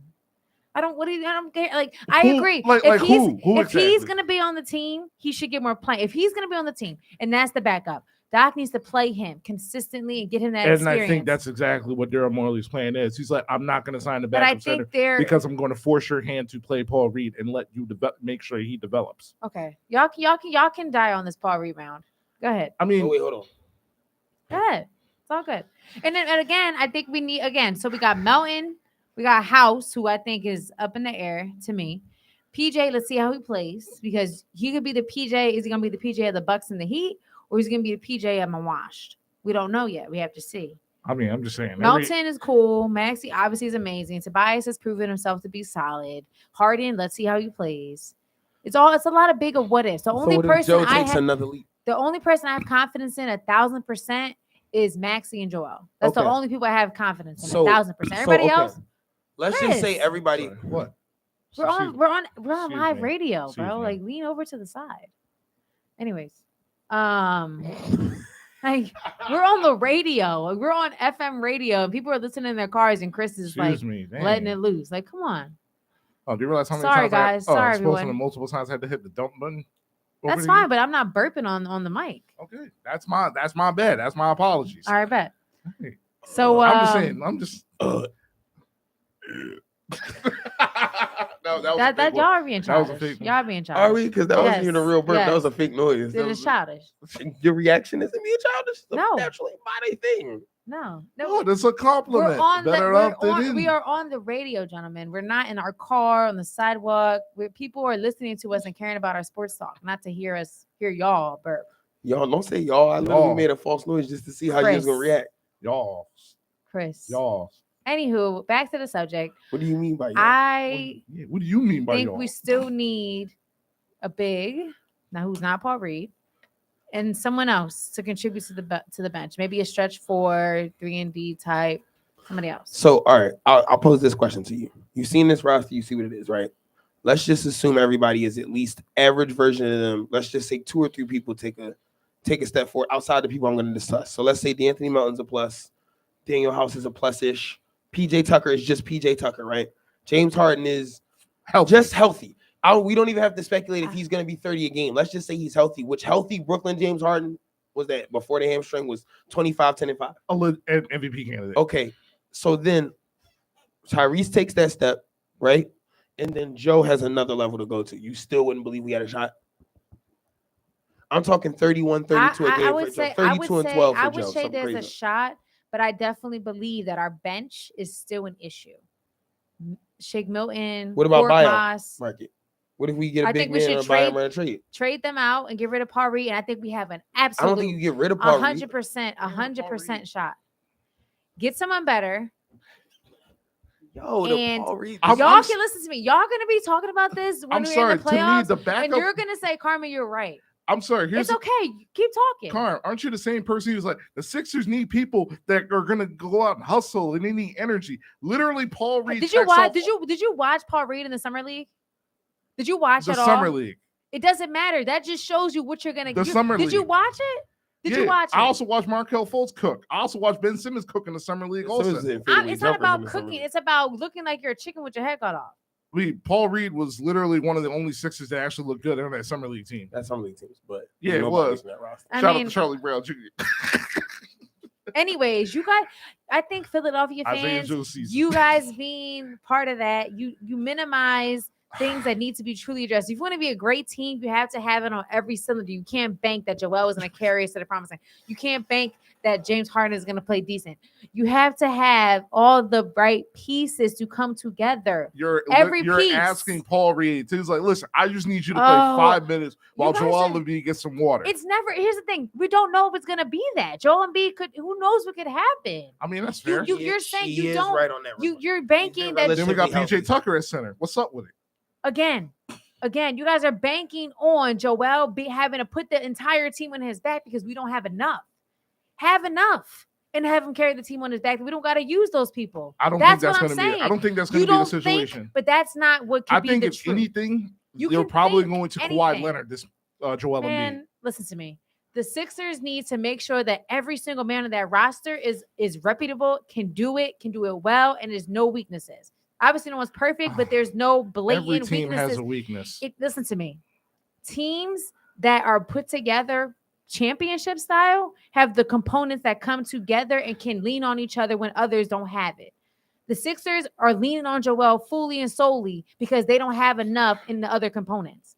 So y'all can think what you want, say what you want, Okay. but that's the truth. I'm done. Okay.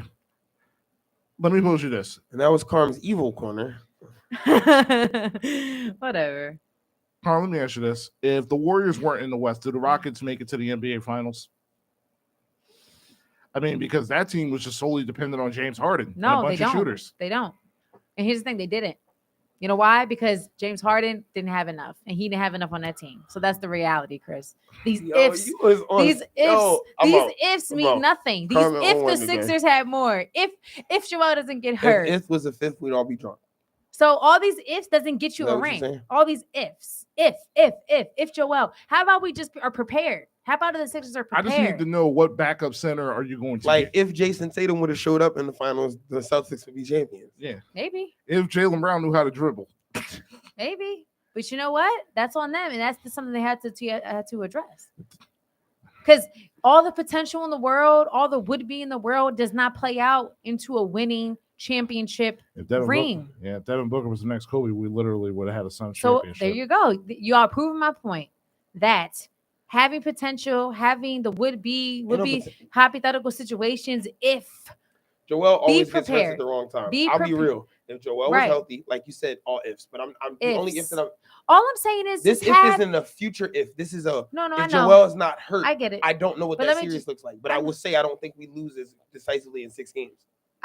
Well, what I'm saying is instead of just hoping and ifing, just make to me, at sure the very you're least, if covered. Embiid was healthy, we're in the Eastern Conference Finals against Boston. Okay. And I feel the same way. If Joel Embiid But if we had got health, if didn't tear his meniscus, we beat Atlanta. if we got into Even into with Ben those Simmons' finals, limitations. if we got into those finals against the Celtics, would we have been able to compete with that bench. No, we'd that have they lost had. 4-1. I'm gonna keep it all the way. So up. we wouldn't have been able to compete because we don't have it on the bench. Y'all keep ignoring the bench because of Joel. Joel is amazing. He's our superstar, and I love him, and I thank him, and he's the man. I never will talk slander on Joel Embiid. But as a basketball team, as we've seen in these championship runs, they have a deep bench that can truly produce, not just be able to kind of barely hang on. Produce, keep a lead, not just hang Grow a on by a lead. thread. Right. So to ignore it every season, it's just not going to come out with the right results. I don't care who you add. You have to have the complete package. I don't care. That's it. I mean, let's just be real. In the postseason, you're really only going 8 or 9. Oh, Chris, as we've seen this You last just- championship, the championship before, did they go deeper than 8? Thank you. The Bucks didn't. Thank you. Not the Bucks. The Bucks didn't. The Bucks didn't, and the Warriors barely did. I mean, I can tell They you. still the Bucks did. I mean, They real still talk, like did. you, Diamond Giannis, hold on. Let's do this. The Giannis, Celtics? Dante, Brooke, Drew, Middleton, They even Middleton, played that guy. Bobby Portis. Bobby Portis. What's his name? That guy that the Brent one that's on the Forbes. Suns now. That was 7. The ones that's on what's his name on the Suns with the ball head? What's his name? He's on the Suns now. Javon Carter. No, he was on the Suns last year in that finals team. Last year? He was Or on the our year bench. before? He was our third point guard. Javon Carter? Yeah. On the Sixers? No, the No, Suns. the Oh, Suns. the Sun. Oh, right, because you were Suns fan. I forgot. Okay. That's 7. I can't name you anybody past that actually played significant time. And then you go to the Warriors. Steph, Clay, Draymond, Kevon I Looney. guess they didn't need it. Andrew They Wiggins. didn't need it. They didn't Poole. need it. They didn't need it because they had competent people in their rotation. Who was really They didn't need it, and no one got hurt. They didn't need it. So they didn't need it, but all right. No, it's all right. no. You guys are don't slam around. if we What would have I'm won the saying- championship, listen you to wouldn't me. be saying You that. then. no. That's not even making sense. I would have been saying that too. Okay. I'd have said we got lucky because thank God for Joel Embiid. That's what I've been saying. Yes, that's what I've been saying. All I'm saying is give Joel, our superstar, the superstar, the carrier of all the burdens. Yes. Give him a little bit a lighter head to sleep at night. That's all I'm saying. What is wrong with that? Why are y'all so against getting the best that you can get? Why are you so okay with just settling for okay? Why am I so wrong for wanting the Sixers to get the best options on that bench that they possibly can? What is bad about that? Please answer me. Why are you so against them getting the best options? Who You says don't- I was against that? You're saying that. I'm saying we can get somebody better than Shake Me- Milton. I'm Me saying we saying can I'm get better. confident in Paul I'm- Reed is I'm not saying, saying but that at all. I just said Korkmaz, Milton. You're acting like First of all, I'm Korkmaz is wrong. gone. Courtmont's is not going to play, and neither is Milton. They're literally Again, the if we 11th to 12th guy now. needed people to play, which as against the Heat, we needed people to play because everyone was hurt and everything with COVID. I mean, to be fair, Shake Milton was really the only guy on game 6 Again, that was actually- Shake Milton as my 11th man versus Shake Milton as my 6th man is a very different prospect. Exactly. I understand it, but y'all are just arguing about me wanting the Sixers to have the best they can have. I'm just and saying, that's like, sad. what backup center you That's want? sad. Okay, You want there's nobody better than Paul Reed out there. That we can acquire with what we have, no. Like, okay, you just said we don't have enough, right? Listen, Hold on. Let let's- me finish my Let's point. take a trade. Listen, at this Let me point, let me finish my think about it. point. Let me think about it. Let me think about who I would take. You go ahead. Let me finish my point. You just said we don't have enough. So pretty much you're saying, for all intents and purposes, outside of Joe, James Harden, Tyrese, our roster's pretty trash, right? In your mind. So then I didn't who say would that. trade for us? I didn't trade say with that. us? I didn't say that. I didn't say that it was trash. I never said that. I never. You guys are just twisting me around because you don't agree with my bigger point. Your bigger which point is is- yes, we could be an improved team. I agree with that. Okay, so That's then let not it a bigger go. one. Let it go. That's my point. Why can't we just lay it there? That's But my I point. also think this version of this could win a championship. I think both things can be true. Could we be better and more equipped to win a title? Yes. Could this inception win a title given things break right? Yes. Why Okay. can't both of those things be true, Carl? Okay, fine. You don't have to fine. be the only one, right? Fine. Good job. Give me a high five. Come on, don't act like that. Fine. some people think they know everything. No, I don't know you everything, think you know but I everything. know what I've seen and I know what's proven. I'm just saying. I'm sorry. I've seen a guy who got labeled selfish, took a pay cut in order for. I you know, didn't say two- nothing about Harden. All I said was my She did number leave one. Harden alone for once. I didn't say anything. I'm just Chris. saying, like the additions of a. I'm just saying the Oh. additions of a Daniel House and a PJ Tucker, and now them being in our rotation Let's is see how they completely play. different than having George Niang and Furkan Korkmaz. Let's see I how they hate play. no, because this is what you're not going to do. What? Because your thing is, what if we get watched PJ Tucker? You doing a lot of if, because the last time I saw PJ Tucker play basketball, he was playing at a championship level. So you're don't telling do that. listen to me. Don't- Let me finish. So Mm. you're okay. So you were okay. You were 1,000% jumping for joy when that contract came out. No, that the last 2 years are hollow. The team options. It doesn't matter. It's basically a 1 year How deal. does not were matter? you That okay- literally does Were matter you because okay? Listen to me. Would you be okay with the prospect of 38 30-year-old PJ Tucker? is he on the hooping at this Sixers? point? He hasn't hooping. I'm just saying. So what do we say? So what? So now what I are you just- arguing? Tom? I said what I said and I left it there. Y'all want to twist it around. I already said it. We My already point was agreed made. to agree though. Okay, but so now you then talking about Johnson- PJ I mean, Tucker. you mean you're- NBA you're- champion PJ Tucker, Whatever, Chris. the guy that literally was scooping us for offensive rebounds. PJ Tucker. Whatever, Chris. Slammed up KD. Chris just can never disagree that I'm right. It's okay. I said you were right. All I'm gonna say this is I'm not listen, saying you're I wrong. think you I'm guys just are saying right. I'm not I think you taking. guys are right in a sense, but all I'm gonna say this. Here's I'm gonna say this. Mark my words. I Mark just my need to Don't put that, don't put that evil on us. Mark don't my you do words. it. I'm Stop telling you it. this Stop now. jinxing us. Don't I'm put not that jinxing evil it, on I'm us, just Ricky saying Bobby. that when it comes down to these playoffs, don't look at me when I sit on my high horse. That's it. Period. Goodbye. Drop mic. That 2010 game that Paul Reed gonna have at Game 6 to close us out is gonna hit different.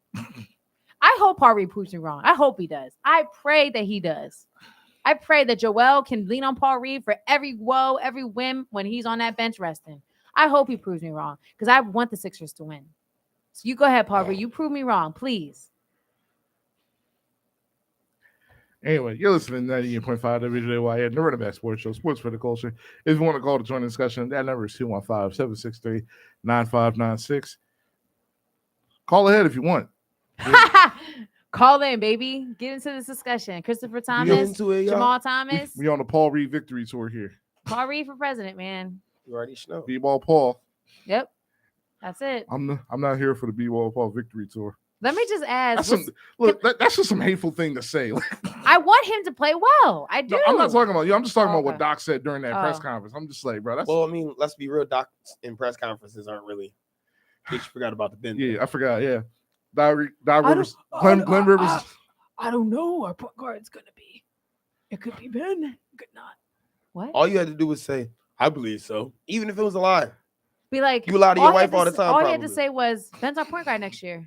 I mean, That's you it. He ain't got nothing else. I mean, people lie all the time. You could have just Yeah, honey, these pork chops are great. You could have done the same thing for Ben Simmons. Like, we wouldn't actually be in this mess right now. What the heck? Oh my Yo, gosh. Yo, this joint hitting right now. It's Yo. not hitting. These It's pork not. chops is chopping right My now. man, you done did your thing on these pork Wow. chops. These poor chops are porking. What you Wow. say you put in this? Oh man! As soon Wow. as she leave, Give it to the I just dog. want to ask, can I ask y'all what is going on with Jonathan Murray? Like, why is he like blackened? so pretty much they was at a program. You know how to say Yeah, I know the always story. go home. Paolo like kind of, I guess, like came down and kind of bodied him a little bit, and then like walked away, and then Jonathan didn't like that, and then he went back. I guess he was probably talking trash. You know how it go. He felt like he should have been more humble. And he was like, Paolo, humble yourself. You used to be my ball boy, blah, blah, blah. And I'm like, dang, if Paolo is not humble and he is gas, relax, boy. Just because you're number one pick, that don't mean nothing. We've seen it before. We're seeing it again. One of them number one picks aren't guaranteed success. He is one of the ones I'm playing right now. Yeah? I've seen his game. No, Like, I'm not I've saying- seen him in the pro run. I've seen Not him, even just to do like I've seen him against. play. I've seen him play too. I think he's good as well. I'm just saying that He might average like 22 a game as a rookie. all I'm saying is that you still need to remain humble Now you because you got Cole haven't, Anthony jacking you shots. haven't played an NBA game yet. My team. Go Anthony, my team. Care about Apollo bench. Yeah, my He's like, what you mean? I got 24. You took 21 shots, my God. We only lost by 10. Paolo was 6 for 9, and he had 21 points. Mm. Yeah, so if they run the offense through Paolo, he'll be rookie of the year easy. Yeah. I don't know how Cole Anthony's going to feel about it, but Cole Anthony should be the second option though, because Markel's going to set the table. You can play Markel and Kobe together because Markel is a little bit taller and a Yeah, big he's defender. like 6'5". He can Exactly. guard both. I guess Jonathan Isaac at the 3, Franz Wagner at the no, No, Franz at the 3, Isaac at the 4. and then what? Paolo at the 5. I mean, Isaac is 6'10", so maybe you can run him at the 5. You got to be Give able to yourself have a that lineup. switching capability. Yeah, What's up with Mamba? He's done. Bamba is on Dallas, right? Or no, he read up. Yes. He read up. No, He he read read up. up. Dang, I He thought read he up. was He read on up. the Magic. Then I don't know if Bamba starts. Mm. I know you Well- just signed him to a 3-year, $21 million deal, but And then like, you forgot about Suggs, Jalen Suggs. yeah, but Suggs ain't really in favor. Suggs definitely not starting. But I like Suggs and Hampton off the bench. Like if that's your bench backcourt and they just come in and they like, we're here to score and dunk on people. I Yeah. kind of love that. That's your 7-man rotation. Kim Birch ain't Cambridge. That's a playing team. Cheeky. Yeah, was it No, what is his name? Cheeky Okafi or Ofaki or whatever his name was. Owiki? Yeah, they grabbed him, right? Oh. Yeah, him. So that's probably not. Man, that's wild. Paolo gonna play about 40 minutes tonight. I can tell you that. Well, that beef I just think is dumb. Like, come on, relax. It's some hometown. Relax. They going to squash. It started in Seattle. The thing about social media, right, is stuff like this probably happened all the time when players went back home for tournaments and stuff like that. And the only people that knew about it was people in the league or players. Now everything is on social media and everything is point out loud. So guess what? It won't be squashed on social media, but then you'll see a post with them two All-Star break or something like Seattle over everything. It was nothing. I ain't paying it no mind. Mm-hmm. Wow. Congrats to Tobias Harris who got married. Congrats, Tobias. Oh, did you see the tweet and stuff? That was funny. What did he say? He tweeted, "I married my best friend today," and then he tweeted an hour later was like, "No, I did not marry." Boban Yarn. Oh my gosh, that's funny. I love funny. that. That was so good. Oh, how beautiful. Oh my God, I forgot to tell you guys. I met Danny Green at the conference. He was Yeah. there. Preparing for life after basketball.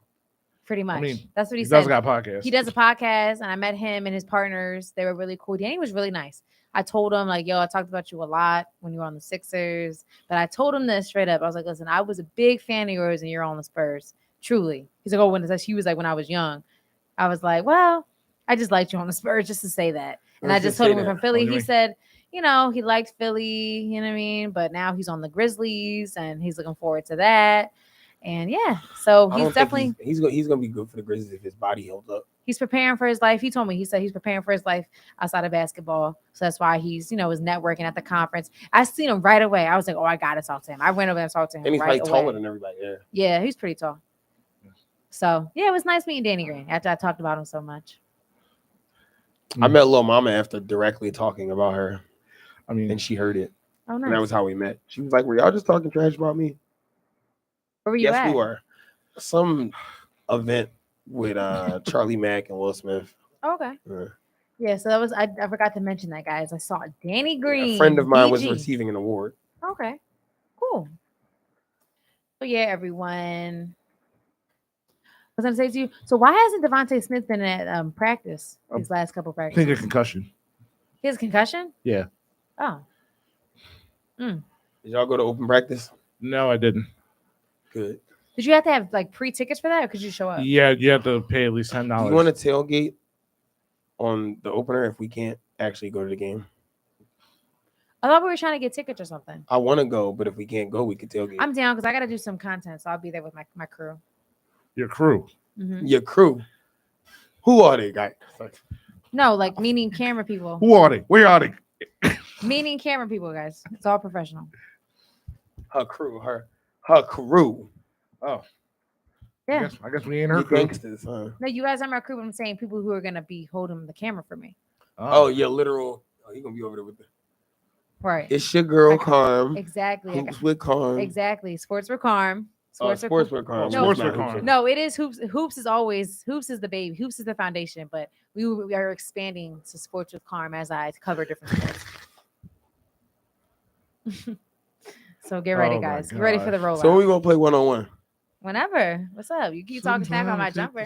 Your jumper is It's crazy. all right. It's cool. As long as I get the 2 points, a lot matters.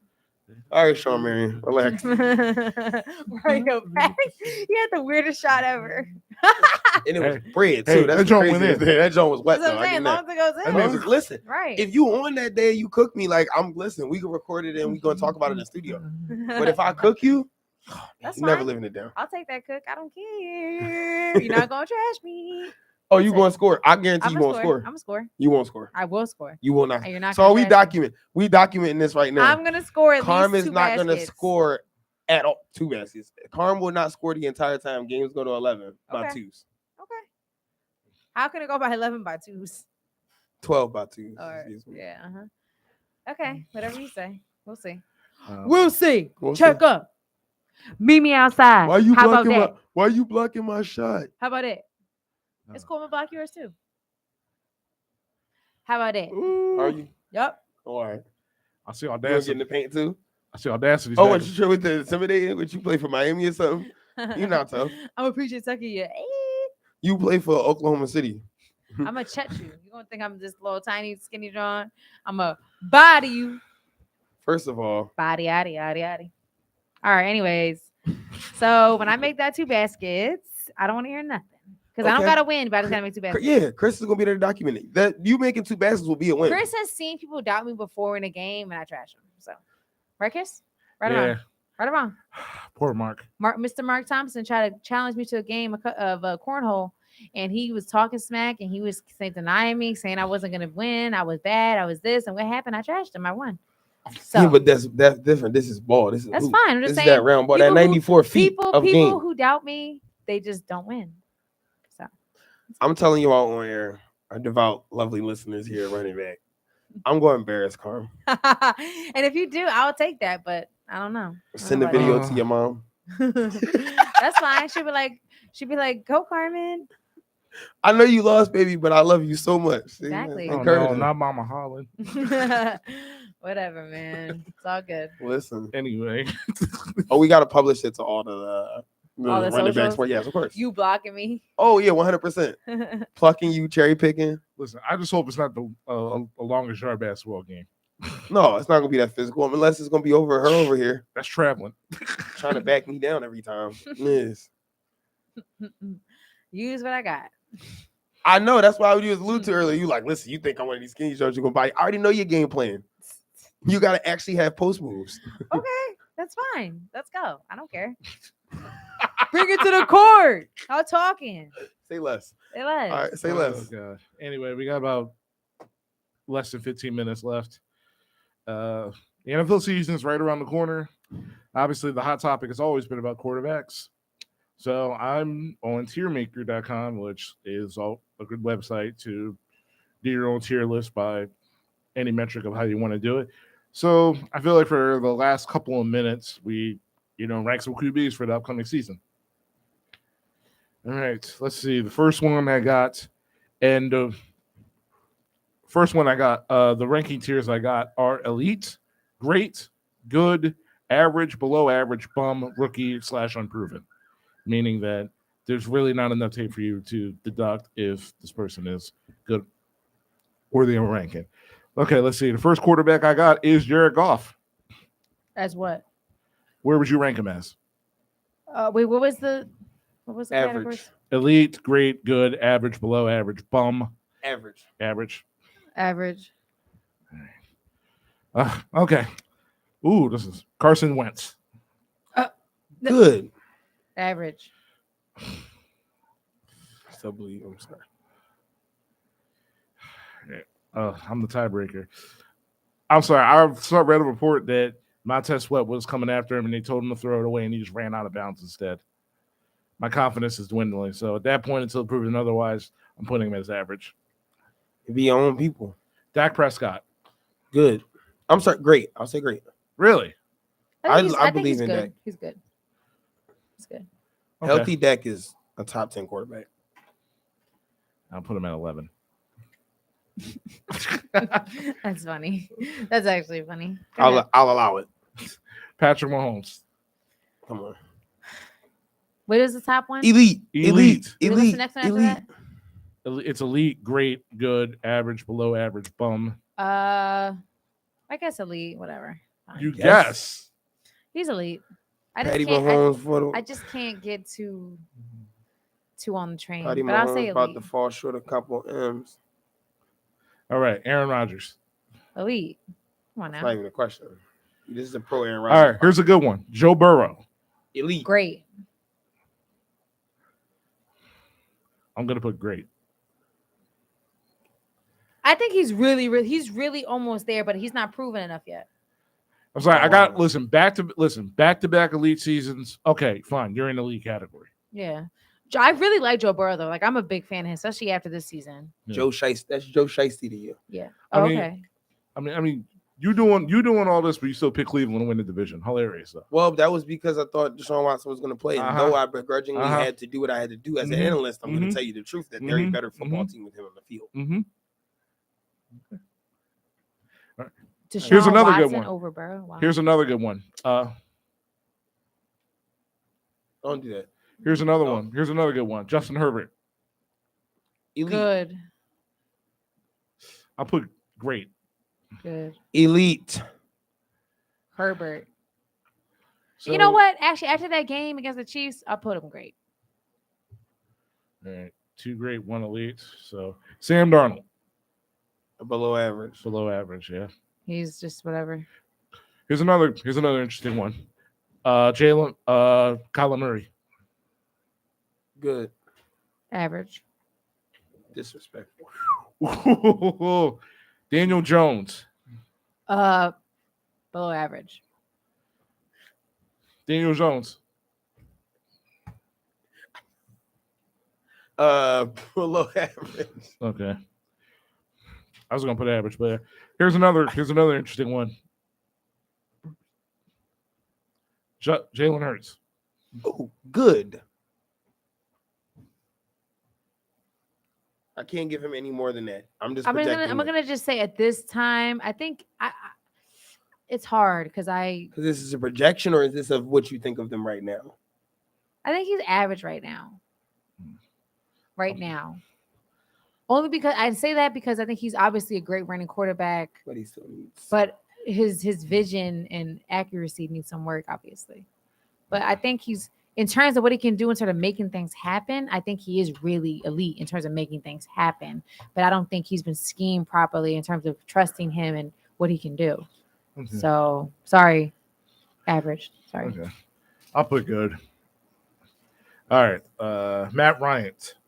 Matt Ryan of today, Yes. average. Synchronicity is back. See? All right. Here's another interesting one. Lamar Jackson. Great. Me, elite. Yep. I was going to say elite also. I'm sorry, I'm The tired most of to me the most disrespected quarterback in the last 5 years. it. Yeah, easily. I know you love Lamar Jackson. I think he's great as well. All right, let's see. Baker Mayfield. Average. Below average. You know what? Below because I don't think he's as good as Jalen. At all. All right, cool. 2 below average, 1 average. Okay. So guess what he is, Chris? Yeah, below average. Chris is so dry with it. No, because he's on trolling Below because average. Baker is mid. That's why he giving me the death stare. It's sad when you see your homies fall off, huh? Not me. You know, my quarterbacks don't fall off, but it's crazy when. Yeah, how's Josh Gordon doing, by the way? Don't do that. That's petty. We No. talking about quarterbacks. How's Josh Gordon doing? No. All right, continue. Josh Allen. Josh Allen, Yeah. elite. Okay. Yeah, Josh Allen's really good. See, I'm not a hater. How Like after you he said- did what he did in that game, I gave Josh Allen a lead. You go say that Justin game Herbert. Good. against the Bengals, like I never he said proved just to I said me. Herbert was great. Now she said good. Oh, but- Josh Allen proved to me when he played that game against the Bengals. I'm like, oh, I mean, you know what? The Chiefs? Chiefs. Yeah, because you know they didn't play against the Bengals because they lost. Oh wait, no. I'm sorry. Yeah, you're right. The Chiefs when they ran, then they went to double OT. That's not his fault. Oh no, Nick Foles left. No, the league Josh with a- Allen left everything Nick out Foles there. beat Tom If Brady it to the wasn't Super for the Bills' defense, I think the Bills would have won for I don't know. sure. Maybe if Josh Allen would have went for 2, this never would have happened. Whatever. Leave no doubt, right? I'm sorry. That Josh defense. Allen failed still them. hasn't lost a Super Bowl yet. Who else? Who has? Oh, your boy. Who? Who my boy? You know who your boy is. Who my boy? We Who literally just watched the Super Bowl. Who has he been to the Super Bowl yet? Still never lost. Oh, all right. He gotta get there. Wait, first. who just lost? Wait, Joe Burrow. Oh, Joe Burrow. But he also did that with no O-line, and Josh Allen had everything built around him and still folded. that Anyway, defense folded back that to day. these First of all, quarterback stuff. That defense folded that day. Back though. to these that's on Sean McDermott. Then. That's a conversation Josh Allen and Sean McDermott need to have. That don't have nothing to do with Joe Burrow. Who's next, Chris? Matt Stafford. Good. Good. Only because he won the Super Bowl. Yeah, now I'm not going to hype him up because he won the Super Bowl. He good. I was gonna say, dang, not at least great. No, good. No, good. I agree with So Dak Prescott's great, but Stafford's good. Yes, Dak Prescott at this present moment. Okay, is I better gotta than hear Matt this. Stafford. Dak Prescott is better than Matt Stafford. What do you need to hear? In what metric? What do you mean in what metric? Like, Better decision maker, terms of more legs? confident in the pocket. He has the ability to run with his legs as well. Yes, I would take Well, if I Dak needed got a the game, legs. if I for needed sure. to drive a 2-minute drive to get a game one, I'd take Dak over. we literally saw Matthew Stafford finally go to a stable situation and took a team to a Super Bowl.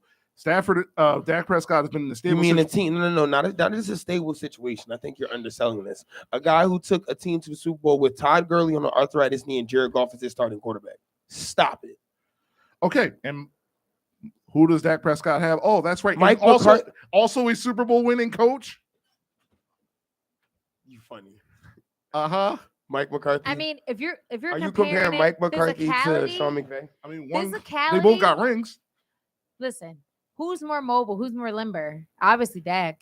Dig- But in diggity terms Dak. of Dakota. in terms of accuracy, I think Dak has really great accuracy. Stafford, I think, has really great receivers, which helps. They both had good receivers. No, but I think obviously Stafford had better receivers. Like Cooper Kupp literally was the best receiver in They football had last year. freaking Amari Cooper. I mean, Amari Cooper's a top 10 receiver. but I just since think when? that Cooper Cup, Stop it. He's not top Cup, 10 no more. Stop it. He's 11. Cooper Cup. You and- funny as I'm sorry, Carm. I just think that Stafford had better receivers to me. Vander Esch. What, Van Jefferson? Vander Esch, the linebacker. Mhm. It's just funny to say his name. Sorry, I know you guys are fighting. I just thought it was funny. Sorry. No, Carm, go ahead. Make it about you. Go ahead. Oh, I never make nothing about me. I'm just talking about. That was such a narcissistic statement How in and did of I itself. make anything about me? You guys have a There boy, you you are. guys have a boys club on the show every week.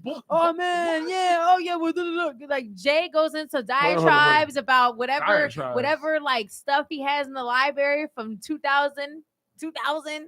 Chris is just like, rambling guy bromancing over here. Like, come on, you guys have boys club every week. I just get my little 2 cents here and there. Y'all have a boys club, random information and knowledge talk, sports. Like, stop it. Oh, so now this Stop it. information is So are random. you saying that Yeah. a chemistry that is developed from the fact that we actually hang out outside of the show bleeds onto the camera? No. I'm not saying that at all. I'm just saying that you guys have a boys club of your deeply rooted sports knowledge from We just do 1997. research. Carm, why are you Me too. projecting right now? Me too. So what's going on? It's just all I'm saying is that you guys definitely have. But here's the thing. First of all, it's not. Don't even try to play that card. It's not about hanging outside of the show. You two have been friends since for how long? Stop. You can't even use that. You can't even say that. So please stop. Just saying. Thank you. All right. Thank you know you. what? We got like a few minutes left. I'm just gonna Stop it.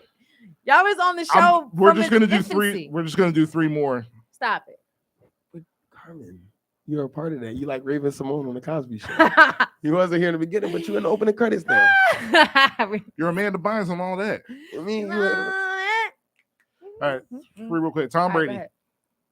Go, baby. Come on Elite, now. come on. Come on now. I was about to say, hopefully we all agree. Yeah. We can agree on that.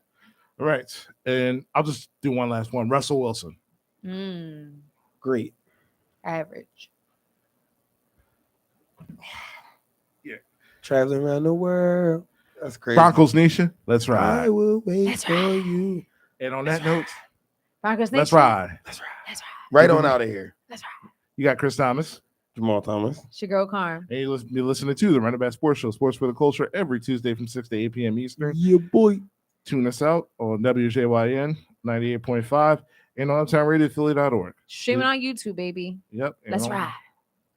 Until next time, we will see you later. Later. That's right. Yo, that shit is hilarious. We not clear, bro. That's right.